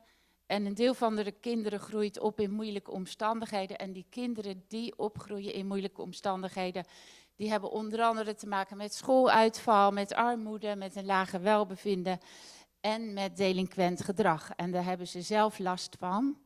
Hè, dat is het belangrijkste, maar ook hun omgeving heeft daar last van, dus de maatschappij. En wat kom ik hier doen? Nou, de komende jaren ga ik samen met Luc Alofs en nog anderen onderzoek doen vanwege de veranderde wetgeving rondom voortgezet ouderschap na scheiding op Aruba. Maar ook naar het zorgsysteem. Nou, dat heeft een lange adem, dat onderzoek. Dat doe je niet zomaar. Je gaat ook niet een maand na invoering van die nieuwe wet onderzoeken, want dat kan niet, want dan heb je misschien 3 gescheiden gezinnen. Dus dat loopt nog wel even. Wat ik deze week kom doen, is eigenlijk met iedereen kennis maken en ook met het eiland kennis maken en meer feeling krijgen van wat speelt hier nu. Ja, wat ik hier vandaag kom doen is dus spreken op het congres. En de opzet van mijn lezing is in het kort eigenlijk om iets te vertellen over cijfers in Nederland, maar ook op Aruba rondom scheiding.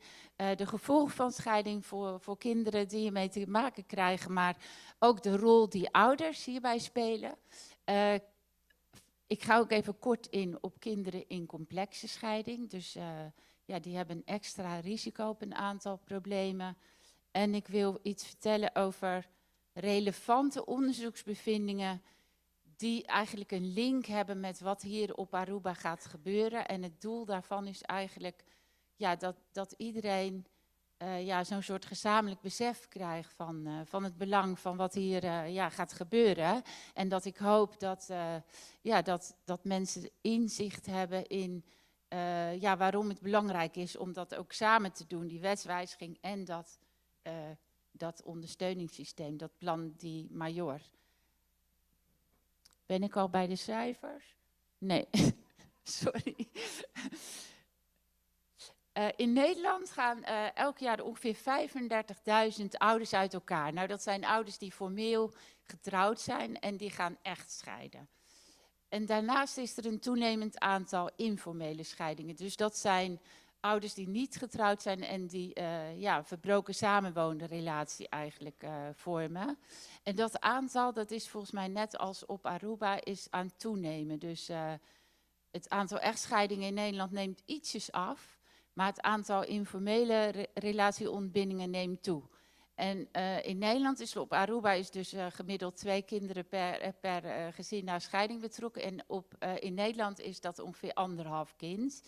Nederlanders hebben wat minder kinderen gemiddeld. En als je alle kinderen bij elkaar optelt per jaar die te maken krijgen met het uit elkaar gaan van de ouders, dan zijn dat er 86.000. Dus ja, dat is een aanzienlijk aantal, laat zich niet vergelijken met wat er op Aruba aan de hand is, maar wel verhoudingsgewijs. Dus hier, dit is bijvoorbeeld een tabel die ik geleend heb van Sylvia, dankjewel. En hier zie je volgens mij de gele staafjes, dat ook op Aruba dit aantal scheidingen heel hoog is. En dit zijn formele scheidingen, want er werd al genoemd dat het aantal informele relatieontbindingen, dat is hier nog wat minder in beeld. En volgens mij noemde Michelle het feit dat op Aruba zeg maar, het scheidingspercentage 2e plek in de wereld heeft. Als je kijkt naar de crude divorce rate, dus zeg maar het aantal scheidingen per 1000 inwoners, dan zie je dat Aruba niet in de top 10 voorkomt. Op nummer 1 staat Malediven met het hoogste scheidingspercentage. En Aruba heeft een crude divorce rate van 2,9 vergeleken met 1,8 in Nederland. Dus dat verschil is wel aanzienlijk. In Nederland woont 67% van de kinderen samen met beide ouders. En op Aruba is dat nog een stuk lager. Ja, en dat komt ook trouwens, ik geloof dat het ongeveer 50%, nee, ik weet het eigenlijk niet meer precies, sorry. In ieder geval, het komt ook omdat hier de samenleving in gezinnen al iets anders is dan in Nederland. Er zijn veel meer die niet getrouwd zijn en die een kind krijgen. Dus veel meer alleenstaande ouders, veel alleenstaande moeders. Dus dat maakt een verschil. En dat maakt ook dat eigenlijk dat crude divorce rate niet zo heel veel zegt. Omdat als je kijkt naar het aantal huwelijken dat uit elkaar gaat, dus het aantal huwelijken dat eindigt in een echtscheiding, kom je op een veel hoger percentage uit. En in die crude divorce rate wordt geen rekening gehouden met het feit dat er sowieso hier minder huwelijken dus naar verhouding zijn. Nou, het is niet zo gek, gezien het grote aantal kinderen dat te maken krijgt met zo'n scheiding, dat er heel veel onderzoek is gedaan naar wat betekent dat nou voor kinderen, wat heeft dat voor gevolgen. Nou, ten eerste zijn natuurlijk heel veel directe praktische gevolgen van een scheiding die iedereen zich voor kan stellen, want je gezin gaat uit elkaar, heel vaak moet je verhuizen. Of beide ouders moeten verhuizen. Er is verminderd contact met beide ouders of met één ouder helemaal geen contact meer.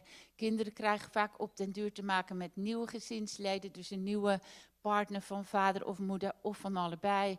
En daarmee ook van stiefbroertjes en zusjes of misschien halfbroertjes en zusjes. En zo kunnen er gaandeweg zeg maar steeds complexere gezinsverbanden ontstaan. En onderzoek laat wel zien dat niet zozeer die ene scheiding van ouders betekenisvol kan zijn voor het welbevinden van kinderen, maar juist ook die opeenvolging van verschillende veranderingen waar kinderen mee te maken krijgen en waar ze zich steeds toe moeten zien te verhouden. Want ze moeten bijvoorbeeld laveren tussen verschillende huishoudens waar verschillende regels gelden. En eigenlijk houden kinderen daar natuurlijk niet van. Wij hadden vroeger zo'n hele sterke regel van kinderen die hebben rust, reinheid en regelmaat nodig. En eigenlijk geldt dat volgens mij nog steeds wel een beetje. Dat kinderen die houden niet zo van al die veranderingen, die willen gewoon duidelijkheid. Een ander ding waar kinderen vaak direct mee te maken hebben na een scheiding, dat zijn conflicten tussen ouders. En die conflicten die houden vaak niet op bij een scheiding, die gaan vaak door. Hij doet het. Een bijkomend probleem bij scheidingen in Nederland en ook op Aruba volgens mij is dat je toch ziet dat tegenwoordig het aantal scheidingen hoger is in de lagere inkomensgroepen. Dus als je hier die staafdiagram ziet, dan zie je links de laagst opgeleide ouders met de laagste inkomens en rechts de ouders met de hoogste opleiding. En dan zie je toch dat het scheidingspercentage in die meest kwetsbare groep ook het hoogst is. En dan kan je je voorstellen dat dat kan zorgen voor een soort cumulatie, een soort opeenvolging van problemen voor kinderen. En dat is ook iets wat Luc volgens mij in zijn rapport zag. Hè? Dat heb ik gelezen. Hij heeft het over de cirkel van armoede, waarin ook met name zeg maar, de alleenstaande moeders, niet altijd na scheiding, want soms waren ze niet getrouwd, dat die in een soort cirkel van armoede terechtkomen. En wat maakt dat kinderen die opgroeien in deze gezinnen extra kwetsbaar zijn. Dan kom ik nu op onderzoek naar de gevolgen van scheiding voor kinderen. En dit is onderzoek wat eigenlijk gebaseerd is op een heel groot aantal onderzoeken wereldwijd naar dit onderwerp. Dus daar zijn gewoon, als je ook googelt Research, Divorce and Children, dan zie je honderden titels krijg je dan. En je ziet toch heel consistent een aantal bevindingen naar voren komen. En die zijn eigenlijk gebaseerd door kinderen na scheiding te vergelijken met kinderen uit intacte gezinnen. En met intacte gezinnen bedoelen we dan gezinnen waarbij de ouders bij elkaar waren. Dus of nou samenwonend zijn of getrouwd. En je ziet uit onderzoek door de vergelijking van die twee groepen heel consistent een aantal verschillen naar voren komen, waarbij kinderen na scheiding het gemiddeld genomen wat minder goed doen. En dat is dan met name op het gebied van schoolprestaties. Die zijn gemiddeld lager. Niet alleen die schoolprestaties zijn lager, maar ze gaan ook eerder terug in niveau. Ze blijven eerder zitten, ze spijbelen eerder. En ook zeg maar het gedrag op school, bijvoorbeeld concentratie, is minder gemiddeld genomen. Wat je ook ziet is dat kinderen na scheiding gemiddeld meer internaliserende problemen hebben. Nou, dan kan je denken aan depressieve gevoelens, lager welbevinden, meer angstgevoelens, meer externaliserende problemen, zoals meer agressief gedrag, meer oppositioneel gedrag en ook meer delinquentie en criminaliteit. Daaraan gelinkt ook meer riskant gedrag. Nou, dan heb je het over drugsgebruik, alcoholgebruik, roken, maar ook bijvoorbeeld vroegtijdig seksueel gedrag. Wat je verder ziet uit onderzoek is dat kinderen na scheiding gemiddeld genomen een lager welbevinden of lager zelfvertrouwen hebben. Dus ze voelen zich minder goed in hun vel, ze zijn minder stevig eigenlijk. En ook zelf te maken hebben met meer relationele problemen. Nou, een heel concreet voorbeeld daarvan is dat kinderen na scheiding zelf ook gemiddeld 2,5 keer zoveel kans hebben om later zelf uit elkaar te gaan. Neem even een slokje.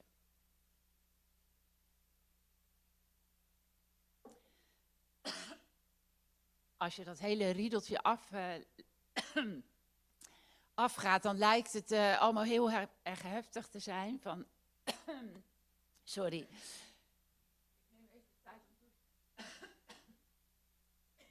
Dat een scheiding voor alle kinderen heel slecht is. En eigenlijk is dat niet een juist beeld. En is het heel goed om te realiseren dat die onderzoeksbevindingen gebaseerd zijn op de vergelijking van de hele groep kinderen na scheiding met de hele groep kinderen uit intacte gezinnen. En dat eigenlijk de verschillen binnen groepen veel groter zijn dan tussen groepen. Dus er is in de mate waarin kinderen na scheiding problemen kunnen vinden, is heel veel variatie. En dat staat hier ook eigenlijk weergegeven. Dus je hebt een verschil in aandacht voor de gemiddelde verschillen of voor de individuele verschillen. En kinderen op de korte termijn na een scheiding zie je dat eigenlijk alle kinderen wel moeite hebben aan zich aan te passen en een lichte pijn of verdriet kunnen ervaren, aanpassingsproblemen. Maar dat het grootste deel van die problemen na 2 jaar voor de grootste groep eigenlijk wel zijn afgenomen. En dan is er in Nederland althans een kleinere groep van 15-20% van de kinderen waarbij problemen langer kunnen bestaan en ook vaak een opeenvolging is van meerdere problemen. Dus in dat opzicht is het eigenlijk heel interessant om niet alleen te kijken naar die algemene doelgroep van kinderen na scheiding, maar ook naar specifieke groepen. En dat kwam ook al eerder aan bod vanmorgen. Dat als je kijkt naar specifieke groepen, dat daar te zien is dat daar een overmatig groot deel van de kinderen uit scheidingsgezinnen komt. En dat is ook in Nederland, dat kinderen in specifieke groepen van hulp, jeugdhulp, jeugdbescherming en jeugdreclassering oververtegenwoordigd zijn. En dat is redelijk extreem als je dat leest, want in de pleegzorg bijvoorbeeld is slechts 7% van de kinderen in Nederland niet afkomstig van een scheidingsgezin. En van 16,3% van alle kinderen na scheiding in Nederland krijgt te maken met jeugdhulp. En ja, dat is voor de algemene populatie is dat echt veel minder. En nog extremer is dat als je kijkt naar jeugdbescherming. Als je ouders gescheiden zijn, dan heb je zeg maar iets van 29 keer zoveel kans om te maken te krijgen met jeugdbescherming. Dus kinderen na scheiding, met name een specifieke groep, zijn relatief kwetsbaar. Dus scheiding is gewoon echt een risicofactor voor problemen op korte en langere termijn. Nou, daarnaast, naast die algemene bevindingen over kinderen na scheiding, zie je ook een aantal specifieke problemen die je meer terugziet bij kinderen na scheiding. Bijvoorbeeld het feit dat kinderen na scheiding vaak parentificatie vertonen. Dat ze dat is eigenlijk een soort rolomkering tussen ouder en kind. Dat zij eerder de ouderrol op zich nemen. Of dat nou is in een soort instrumenteel opzicht. Dat ze meer zorgtaken op zich nemen. Voor broertjes en zusjes zorgen. In het huishouden dingen doen. Boodschappen. Maar ook emotionele parentificatie. Doordat kinderen na scheiding overmatig belast kunnen worden door problemen van de ouders. Doordat ouders hun kinderen daarin meenemen eigenlijk. Wat je ook ziet na scheiding, dat herkennen jullie denk ik als je werkt met die gezinnen, is dat kinderen vaak worstelen met hun loyaliteit. Kinderen hebben toch de behoefte om loyaal te zijn aan beide ouders en dat wordt ze soms heel erg moeilijk gemaakt. Zeker als ouders veel conflicten hebben. En daar kunnen kinderen zich echt tussenin voelen staan. Nou, en een gerelateerd probleem daarmee, dat is triangulatie. En dat is... want loyaliteitsproblemen kunnen kinderen ervaren ongeacht wat ouders doen. En dat is ook niet zichtbaar voor ouders. Dus ouders hebben soms geen idee waar hun kind mee worstelt. En in Nederland is bijvoorbeeld een heel groot onderzoek gedaan door familierechtadvocaten. Waaruit naar voren kwam dat een heel groot deel van de kinderen na scheiding zich verantwoordelijk voelt voor hoe gaat het met mijn moeder en met mijn vader. En dat is iets wat kinderen automatisch doen. Die gaan zich zorgen maken om hun ouders. En de ouders weten dit vaak niet. Wat ouders wel weten en wat ze zelf doen, dat is die triangulatie. En dat is echt het kind betrekken bij het oudersysteem eigenlijk. Door bijvoorbeeld negatieve verhalen over de andere ouder te vertellen. Door het kind mee te nemen in financiële problemen, emotionele problemen.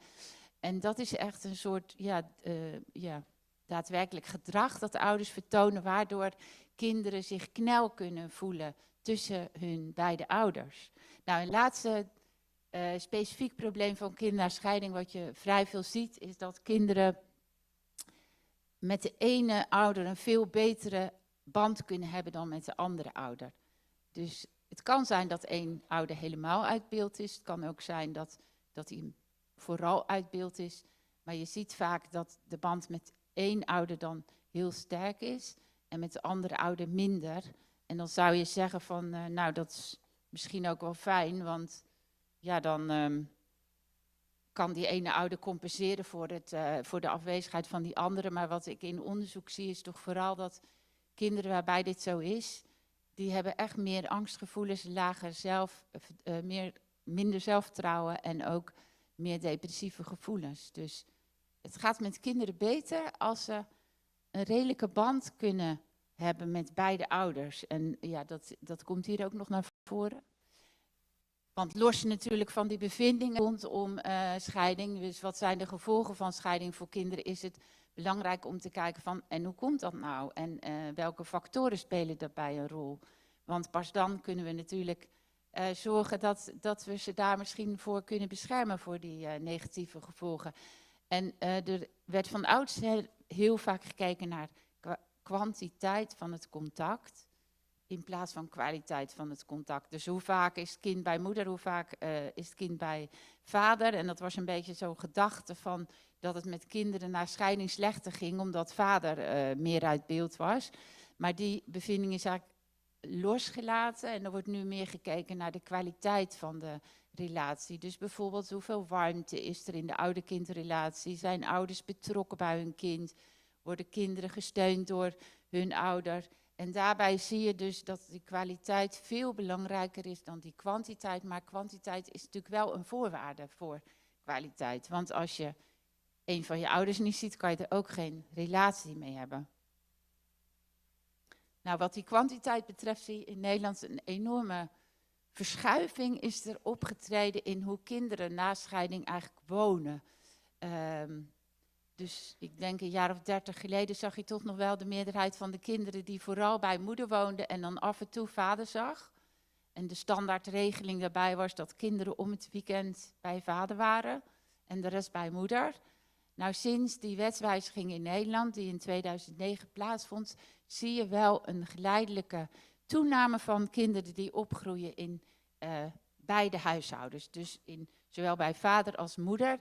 En wij noemen dat dan co-oudergezinnen. En dat zijn gezinnen waarbij kinderen ongeveer evenveel tijd met vader als moeder doorbrengen. Dat hoeft niet precies evenveel te zijn, maar ongeveer evenveel. En dat is in Nederland nu 31%. En in onderzoek zie je dat het met kinderen na scheiding aanzienlijk beter gaat als zij inderdaad in die co-oudergezinnen opgroeien, als zij zeg maar ook substantieel contact met vader hebben, want daar hebben we het dan eigenlijk over.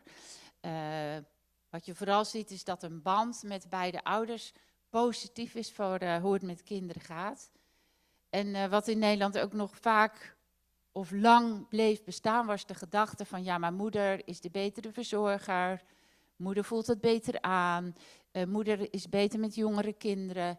En onder andere was daardoor het idee ontstaan dat het voor met name jonge kinderen, baby's, dreumische peuters beter was als ze bij moeder waren. Met name met overnachten bijvoorbeeld. Hè. Dus dat vader kon dan wel even de kleine kinderen zien overdag, maar niet te lang. Want dan moesten ze weer naar moeder. En wat je toch uit onderzoek de laatste 10 jaar ziet heel duidelijk, is dat kinderen juist gebaat zijn, ook van jongs af aan, bij die band met allebei de ouders. En dat kinderen al heel goed in staat zijn op heel jonge leeftijd om ook die hechtingsrelatie aan te gaan met zowel moeder als vader en meerdere verzorgers misschien. En dat het niet zo is dat je heel voorzichtig moet zijn met dat uit handen geven van het kind bij de andere ouder. Maar als er veel conflicten zijn, dat die ouders daar begeleiding bij nodig hebben. Dat is natuurlijk makkelijker gezegd dan gedaan, dat begrijp ik. Maar toch. Waarom ik dit ook zeg, is als je in het begin al zo gaat denken van, oh ja, dat is een baby, die kan beter niet bij vader overnachten, want dat kan beter moeder doen. Dan begin je eigenlijk al verkeerd, in mijn opzicht. En als dat contact eenmaal een beetje aan het afnemen is, dan bestaat er heel veel kans dat er uiteindelijk contactbreuk komt, waarbij het kind een van beide ouders helemaal niet meer ziet. En dat is wel een probleem in Nederland en hier volgens mij ook. Ik weet niet hoe het vergelijkbaar is in cijfers, maar als je kijkt naar de data in Nederland, dan zie je dat ongeveer 1 op de 5 kinderen na scheiding op den duur vader niet meer ziet. Dat is een aanzienlijke hoeveelheid. Het is daar wel echt zo dat ongeveer de helft van de gevallen is de vader zelf moedwillig uit beeld verdwenen. En ongeveer de helft van de gevallen lijkt toegeschreven te worden aan moeders die vaders buiten de deur willen houden eigenlijk. Dus dat zijn 2 groepen. En dat eerste, dat kan je ook wel gatekeeping noemen. Dat is de moeder als poortwachter, zeg maar. De volgende slide staat daar nog iets meer over. Dit komt wel vaker voor als er sprake is van ernstige ouderlijke conflicten. En ook wanneer er sprake is van heftige emoties bij een van de ouders. Er is heel vaak sprake toch nog van niet verwerkte pijn rondom de scheiding. En daar hebben kinderen heel veel last van. En daarbij kan het uiteindelijk ook zo gebeuren dat een kind misschien zelf ook wel kiest voor rust en even die ene ouder niet wil zien. Want dat kan ook een fase zijn. Het kan ook tijdelijk zijn. Met name in de puberteit zie je dat soms gebeuren. En dat kan ook weer goed komen. Maar dat is natuurlijk wel heel moeilijk voor die ene ouder die het kind niet ziet. Het zijn wel schrijnende gevallen. Maar er zijn ook gevallen waarbij er een valide reden is voor geen contact. Dus waarbij sprake is inderdaad van misbruik, mishandeling. Nog even over dat gatekeeping. De moeder als poortwachter. Je ziet op het plaatje ook eigenlijk moeder zo met die armen staan om het kind heen. En die vader die staat aan de poort te wachten. En dat is echt een soort om uit te beelden van dat moeder denkt, ik bescherm het kind, ik verzorg het kind, ik voed het kind op. En jij bent daar minder goed in, laat mij dat maar doen. En dat is eigenlijk gewoon een ouder die het contact met de andere ouder verhindert. En zichzelf beschouwt als een betere ouder en verzorger dan de vader.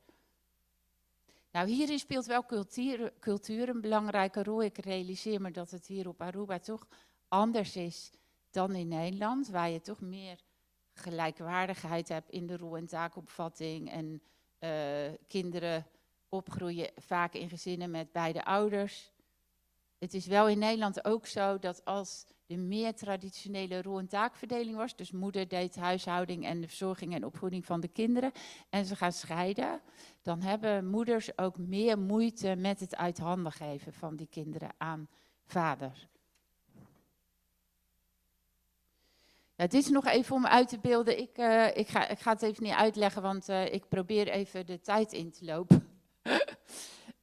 Om uit te beelden dat het met kinderen die zo'n hele sterke band hebben met één ouder en veel minder sterke met de andere, dat het daar slechter mee gaat. Ga ik snel door naar het volgende plaatje. Nog even over die kwaliteit van ouder-kindrelaties. Dat hangt heel erg samen met het welbevinden van kinderen. Dus dat is zeg maar op het huidige moment, maar het hangt ook samen met hun ontwikkeling over langere termijn.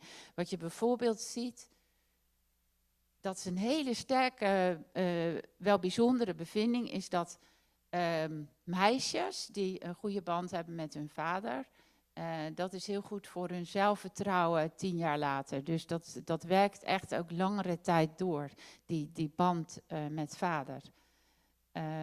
Er is dus niet veel bewijs voor compensatie. Dus van als er één ouder uit beeld is, dan kan die andere dat helemaal oppakken. Waar wel heel veel bewijs voor is dat vader en moeder, ze zijn anders. Maar ze zijn verschillend, maar ze zijn allebei van belang. Dus eigenlijk zijn ze complementair. Dus daarom laat ik ook dat plaatje zien van, dat is een vader die zijn kind in de lucht gooit. En dat wordt soms wel als voorbeeld, een soort beeldend voorbeeld gegeven voor dat vaders gemiddeld genomen wat anders omgaan met hun kinderen. Ze doen meer spel, een beetje meer ruw spel. En inderdaad, misschien soms dat letterlijk in de lucht gooien om kinderen te leren van, kijk, ik vang je weer op. En daar leren kinderen weer andere dingen van dan de moeder die op haar knieën gaat, een kus geeft en een pleister plakt. En kinderen die zijn gebaat bij allebei bij die rollen. Waarbij ik overigens niet wil zeggen dat dat per se dan vader en moeder moet zijn, maar het zijn gemiddelde, zeg maar. Gaat dit goed? Nee. De belangrijkste factor die een rol speelt in hoe gaat het met kinderen na scheiding, dat zijn conflicten tussen ouders. En dat is heel consistent, stevig bewijs. Dus niet zozeer het feit dat ouders uit elkaar gaan, is een risicofactor voor het voor ontwikkelingsprobleem bij kinderen. Maar vooral de conflicten tussen die ouders. Dus hoeveel ruzie maken ze. En die ruzies kunnen heel openlijk zijn. Echt heftige ruzies zijn, maar het kunnen ook meer verborgen ruzies zijn. En wat kinderen heel goed kunnen voelen natuurlijk. En het idee is soms van ouders van het gaat niet meer goed in onze relatie, we hebben te veel ruzies, we gaan uit elkaar. Maar wat je toch ziet in onderzoek is dat zij tijdens dat hele proces van scheiding vaak doorgaan met die ruzies. En dat ze soms ook nog kunnen verergeren en dat zelfs jaren na de scheiding je die ruzies nog voor kunnen komen. En dat nog steeds eigenlijk ouders niet goed in één ruimte kunnen zijn. En je kan je wel voorstellen dat er heel veel samenhang is tussen die factoren die ik noem. Want ouders die veel conflicten hebben, die hebben gemiddeld genomen bijvoorbeeld ook een lagere opvoedkwaliteit. En hebben gemiddeld genomen ook een minder goede band met hun kinderen. Dus dat zijpelt eigenlijk allemaal in elkaar door. Dus als je heel veel ruzie hebt met je partner, dan kan je niet tegelijkertijd ook nog heel goed op je kind letten, zeg maar. Dus dat beïnvloedt je. En daar hebben kinderen last van. En dan is het in geval van complexe scheiding natuurlijk het heftigst. En bij complexe scheiding, ja, daarvan spreek je eigenlijk als ouders dusdanige conflicten hebben, dat zij het belang van elkaar en vooral van het kind uit het oog verliezen. En vaak is in Nederland althans wel sprake van opeenvolgende juridische procedures. Dat ouders elkaar dwars blijven zitten over de hoofden van de kinderen heen. En hoe meer conflicten ouders hebben, hoe erger die problemen ook bij de kinderen zijn. En daarnaast is er ook nog een aantal specifieke problemen bij kinderen die in complexe scheiding opgroeien. En dat is dat ze problemen kunnen hebben met hun gehechtheid. Dat ze meer stress ervaren en ook dat er veel meer kans is op contactbreuk. En er wordt wel eens gedacht dat een scheiding erger is, bijvoorbeeld voor jongere kinderen dan voor oudere kinderen. En wat je ziet als je onderzoekbevindingen bekijkt in relatie tot leeftijd van kinderen, is dat de effecten niet erger zijn of zo op jongere leeftijd, maar dat ze anders zijn. Dus bijvoorbeeld een heel jong kind kan gaan bedplassen, slecht slapen of heel opstandig gedrag vertonen, terwijl een ouder kind weer bijvoorbeeld gaat roken, de straat op gaat of depressieve gevoelens krijgt. Dus in heel veel opzichten is een scheiding van ouders even erg voor elke leeftijdsgroep, maar er is wel één uitzondering en dat zijn die complexe scheidingen waarbij er heel veel conflicten tussen ouders zijn. Want het blijkt uit onderzoek dat noemen ze ACE, Adverse Childhood Experiences. En daarvan is sprake als er aanhoudende hoge stress is bij kinderen. En dat blijkt dat met name voor jongere kinderen tot 4 jaar en voor pubers, dat die daar extra kwetsbaar voor zijn. En dat kan zelfs zorgen voor een verandering in hun hersenen. En die verandering in hun hersenen kan ervoor zorgen dat zij op een later moment, in hun volwassenheid enzovoort, nog steeds gevoelig zijn voor stress. Dus ze blijven die verhoogde stressgevoeligheid hebben. Ze hebben ook een lagere weerstand. Er staan hier nog wat dingen op. Dat ze bijvoorbeeld ook verhoogd angstig kunnen zijn. Dus als kinderen heel jong zijn, ouders ontzettend veel ruzie maken, dan kan dat die kinderen eigenlijk voorgoed veranderen door iets wat er in die hersenen gebeurt. En hetzelfde geldt voor de puberteit, want in de puberteit zie je ook heel veel ontwikkeling in de hersenen en zijn die hersenen gevoeliger voor stress. Hier zie je even een paar plaatjes waarbij links zie je de gezinnen na scheiding met de minste conflicten tussen ouders. In het midden een gemiddelde mate van conflicten. En dan rechts gezinnen waarbij een hoge mate van conflict is. Om te laten zien dat het niet zozeer lineair is van hoe meer conflicten, hoe meer problemen bij kinderen. Maar dat het ook echt exponentieel soms toeneemt. Dat echt in die groep met de hoogste mate van conflicten problemen ook behoorlijk hoog zijn. Dus hier zie je dat voor totale probleemscore van kind, dat is een soort somscore. Hier zie je het voor emotionele problemen. Hier zie je het voor aandachtsproblemen. En hier zie je bij relatiekwaliteit met moeder eigenlijk het omgekeerde, want dan is het hoe meer conflicten, hoe slechter de relatie met moeder. Dan ga ik nog even kort over de ouderrelatie. En dan gaat het niet zozeer over conflicten tussen ouders, maar de opvoeding van ouders. Dus hoe gaan zij met hun kinderen om? En ja, ook daarvan zie je gemiddeld genomen dat ouders die gescheiden zijn, hun opvoedkwaliteit minder is. Dus ze hebben gemiddeld minder controle, ze hebben minder monitoring, ze hebben minder in de gaten wat er met hun kind gebeurt.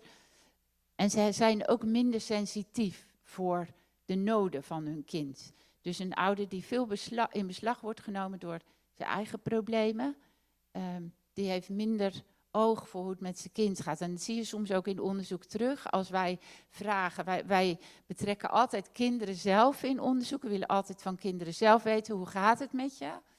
En dan vragen we ze bijvoorbeeld om een cijfer te geven. Gewoon een schoolcijfer voor algemeen welbevinden van 1 tot 10. En dat hebben we bijvoorbeeld in het kiesonderzoek gedaan. Daar weet ik het nog van. Want daar hebben we zeg maar kinderen bevraagd en ook vaders, moeders en leerkrachten. En dan zag je dat vaders en moeders, die zaten verder van de score van hun kind vandaan dan de leerkracht. Dus ouders hebben niet zo goed doorgemiddeld genomen, hoe gaat het met mijn kind? En de leerkracht die ziet het duidelijker. Dat vond ik wel een opvallend verschil. De verminderde opvoedkwaliteit van ouders na scheiding is natuurlijk een belangrijke factor in hoe het met kinderen gaat na een scheiding. Tegelijkertijd is het ook zo dat een goede opvoedkwaliteit kan bufferen, dus dat kan echt compenseren. Dus als ouders gaan scheiden, maar ze kunnen desondanks, als ouders nog goed functioneren, dan zie je dat dat voor kinderen heel beschermend is. En dat kinderen daar veel minder last van hebben. En een belangrijke component nog even als laatste van dat ouderschap na scheiding, dat is co-parenting. En dat is hoe ouders dat samen doen. Dus eigenlijk het gezamenlijk opvoeden na scheiding. En dat weten we de laatste jaren meer over. Het is heel moeilijk voor ouders als ze uit elkaar gaan. We zijn geen partners meer, maar we zijn nog wel ouders. En dat is heel moeilijk om dat uit elkaar te trekken. Maar hoe beter ze dat doen, hoe beter het ook met kinderen gaat. En dan die co-parenting, dat houdt onder meer in conflicten, dat is logisch. Maar ook in hoeverre respecteren ze elkaar in de ouderrol, in hoeverre communiceren ze nog goed. En in hoeverre werken ze samen, zeg maar, in dat ouderschap. Bijvoorbeeld, moeder moet ineens weg. Belt ze dan vader om haar te helpen, ja of nee? En het blijkt dat ouders die dat beter doen, al die aspecten, die hebben kinderen waar het ook aanzienlijk beter mee gaat. Ik kom nu op. Ik weet dat de lunch eigenlijk nu zou beginnen. Ik hoop dat u nog niet heel erg honger heeft. Maar ik heb het volgens mij wel een beetje ingelopen en ik... misschien nog 5 minuten of zo of iets meer, oké? Oké. Ja, want wat ik nu eigenlijk wil vertellen is even een voorzetje voor het onderzoek wat we op Aruba gaan doen met Luc Alof. Die gaat daar vanmiddag nog iets over vertellen. En ik ga eigenlijk laten zien van waarom is dat belangrijk. En dat heeft Michelle ook al een beetje aangegeven.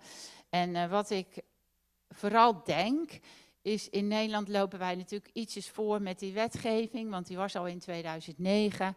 En wat heel mooi is dat jullie op Aruba hiervan kunnen leren. En ik merk ook dat in heel die commissie en bij Michelle dat besef er ook is. Van wij moeten dat ook gaan doen, maar dan beter. Dus ik hoop dat dat lukt. En er zijn een aantal, zeg maar, er is een aantal geleerde lessen uit Nederland. En dat gaat onder andere over de invoering van die wet bevordering voortgezet ouderschap en zorgvuldige scheiding.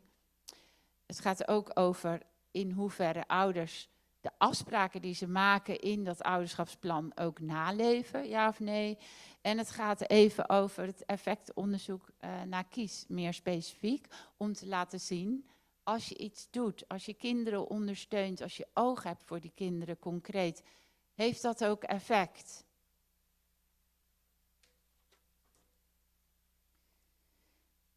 Nou, dit is al genoemd. Wat zijn die doelen van die wetswijziging? Dat is toch dat ouders, door ze in een vroegtijdig stadium afspraken te laten maken over de zorg en opvoeding voor de kinderen en de financiën, dat ze minder oplopende conflicten hebben, dat het contact met beide ouders gefaciliteerd wordt en eigenlijk, dat heb ik vergeten op de slide te zetten, maar dat kinderen daarbij gebaat zijn. En wat wij in Nederland zien is ongeveer een jaar of 4, denk ik, na die wetswijziging heb ik gemeten, met vragenlijsten bij jongeren op scholen. En wij zagen dat er daadwerkelijk ook meer co-oudergezinnen waren. Dus in dat opzicht is het heel goed gelukt, datgene wat beoogd werd met die wetswijziging. Want je ziet ook echt meer kinderen die opgroeien in die co-oudergezinnen na scheiding. Maar wat we ook zagen, is dat er een groep ouders is die problemen heeft met het maken van die afspraken. En met name als er veel conflicten zijn tussen die ouders, dan lukt het niet goed om tafel te gaan zitten samen om afspraken te gaan maken. En als dat in het begin niet goed lukt, dan blijft dat doorzijpelen. En eigenlijk liet dat zien dat die wet te snel was ingevoerd en dat het onvoldoende was nagedacht over hoe gaan we dat eigenlijk faciliteren voor ouders en kinderen. Er was geen ondersteuning. Want hoe gaat dat als het ouders niet lukt? is er dan heel snel iemand die daarbij kan helpen, ja of nee? En dat is heel belangrijk en ik hoop dat dat hier op Aruba dan beter zal gaan. En wat we ook zagen is dat er dus een groep van toch wel 15 à 20% van de ouders is die afspraken niet naleven. Dus die hebben wel afspraken op papier gezet, maar die leven ze niet na. En ik heb onderzoek gedaan met familierechtonderzoekers om te kijken van nou, hoe komt dat nou? En wat we zagen is dat er toch heel vaak een opeenvolging was van problemen. Dus ouders werkten niet goed samen, zaten elkaar dwars, beschuldigden elkaar van alles. En het was eigenlijk zelden terug te voeren tot bijvoorbeeld die ene ouder die zich niet aan de afspraak hield. Want het ging toch wel vaak langer terug in de relatiegeschiedenis. En soms was er wel sprake van echt probleemgezinnen, waarbij sprake was van misbruik, mishandeling of middelengebruik bijvoorbeeld. Maar wat het belangrijkste factor was eigenlijk voor het niet naleven van die afspraak was dat ouders die scheiding nog niet hadden doorlopen goed. Dus die zaten nog met een verlieservaring, met boosheid, met verdriet. En dat laat wel zien dat ouders die dit dus niet goed lukt, dat die echt eerder ondersteuning nodig hebben voordat die problemen hoog oplopen. En natuurlijk ook hun kinderen, die we niet moeten vergeten.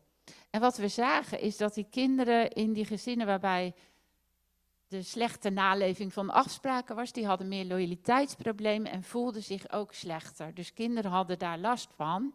En zelfs die kinderen die bijvoorbeeld bij de Raad voor de Kinderbescherming waren, echt in die complexe groepen, waarbij heel veel aan de hand was en soms ook een van de ouders echt problematisch gedrag liet zien, die gaven toch nog aan, in de meeste gevallen, dat ze contact wilden met allebei hun ouders. Dus dat laat zien van dit is echt een belangrijk aandachtspunt van wat hebben kinderen nodig na scheiding. Nou, wij hebben toen in de tijd van het kiesonderzoek, waar ik zo nog heel even kort over ga praten, hebben wij ook gekeken van waar hebben jongeren van 12 tot 18 jaar nou meeste last van als hun ouders uit elkaar gaan. En daar hebben we een soort top 6 van gemaakt, van wat er het meest voorkomt wat ze noemen. En dat is dan ten eerste dat ze eigenlijk een groot aantal van de kinderen aangeeft dat ze soms nog steeds hoopt dat die ouders weer bij elkaar komen. Er zijn heel veel kinderen, ondanks allerlei redenen die eigenlijk het tegendeel zouden laten zien, dat ze toch nog hopen dat die ouders weer bij elkaar komen, dat het weer wordt zoals vroeger.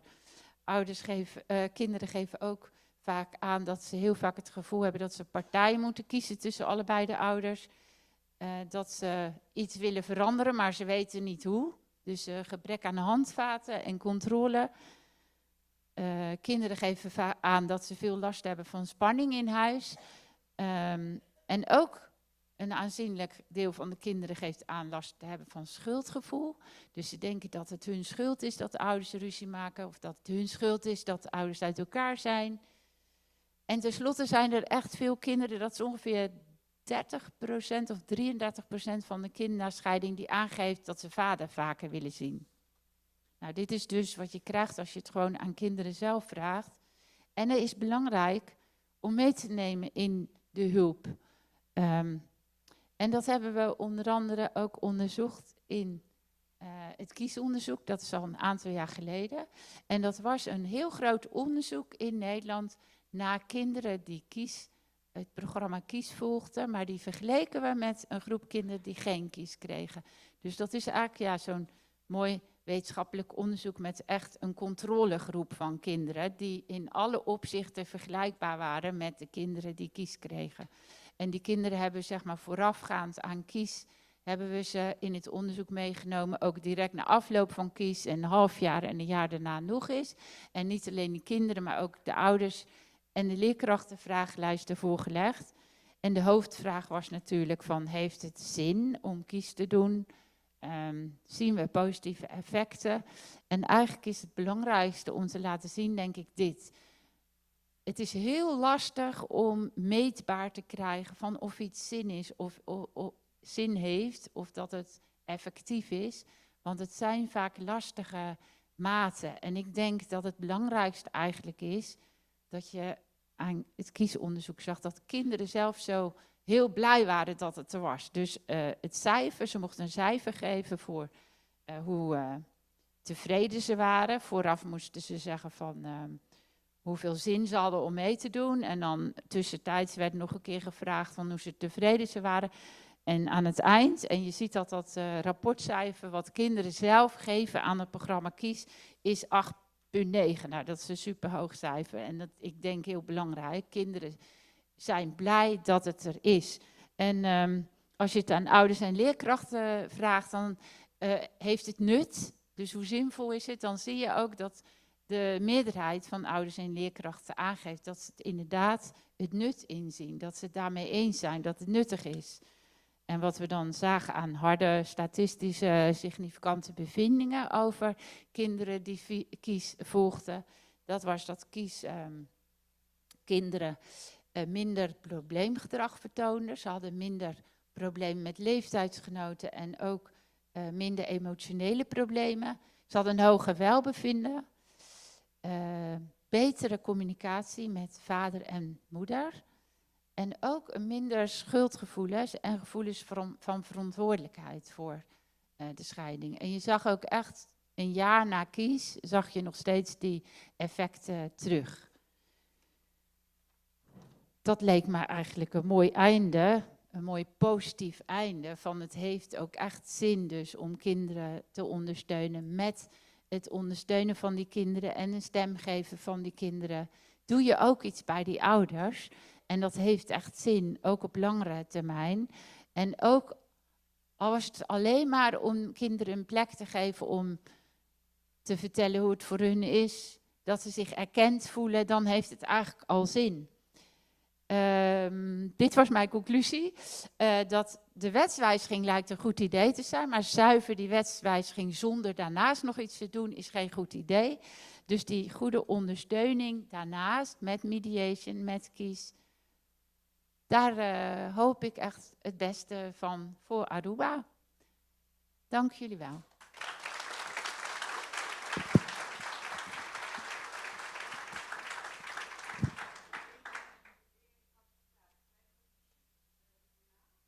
Oh, dat is goed. Ik heb ze al naar Michella gestuurd, maar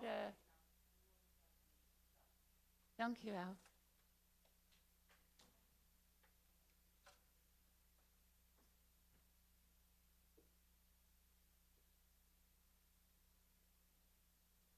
Heel erg bedankt voor alle informatie. Nou, hebben we honger? Dan nodig ik jullie uit om te gaan lunchen. Onze gastvrouwen en gastheren zullen jullie naar de lunchbuffet even laten zien waar het is. En we zien elkaar hier terug om 1 uur. Goed? Bon appetit.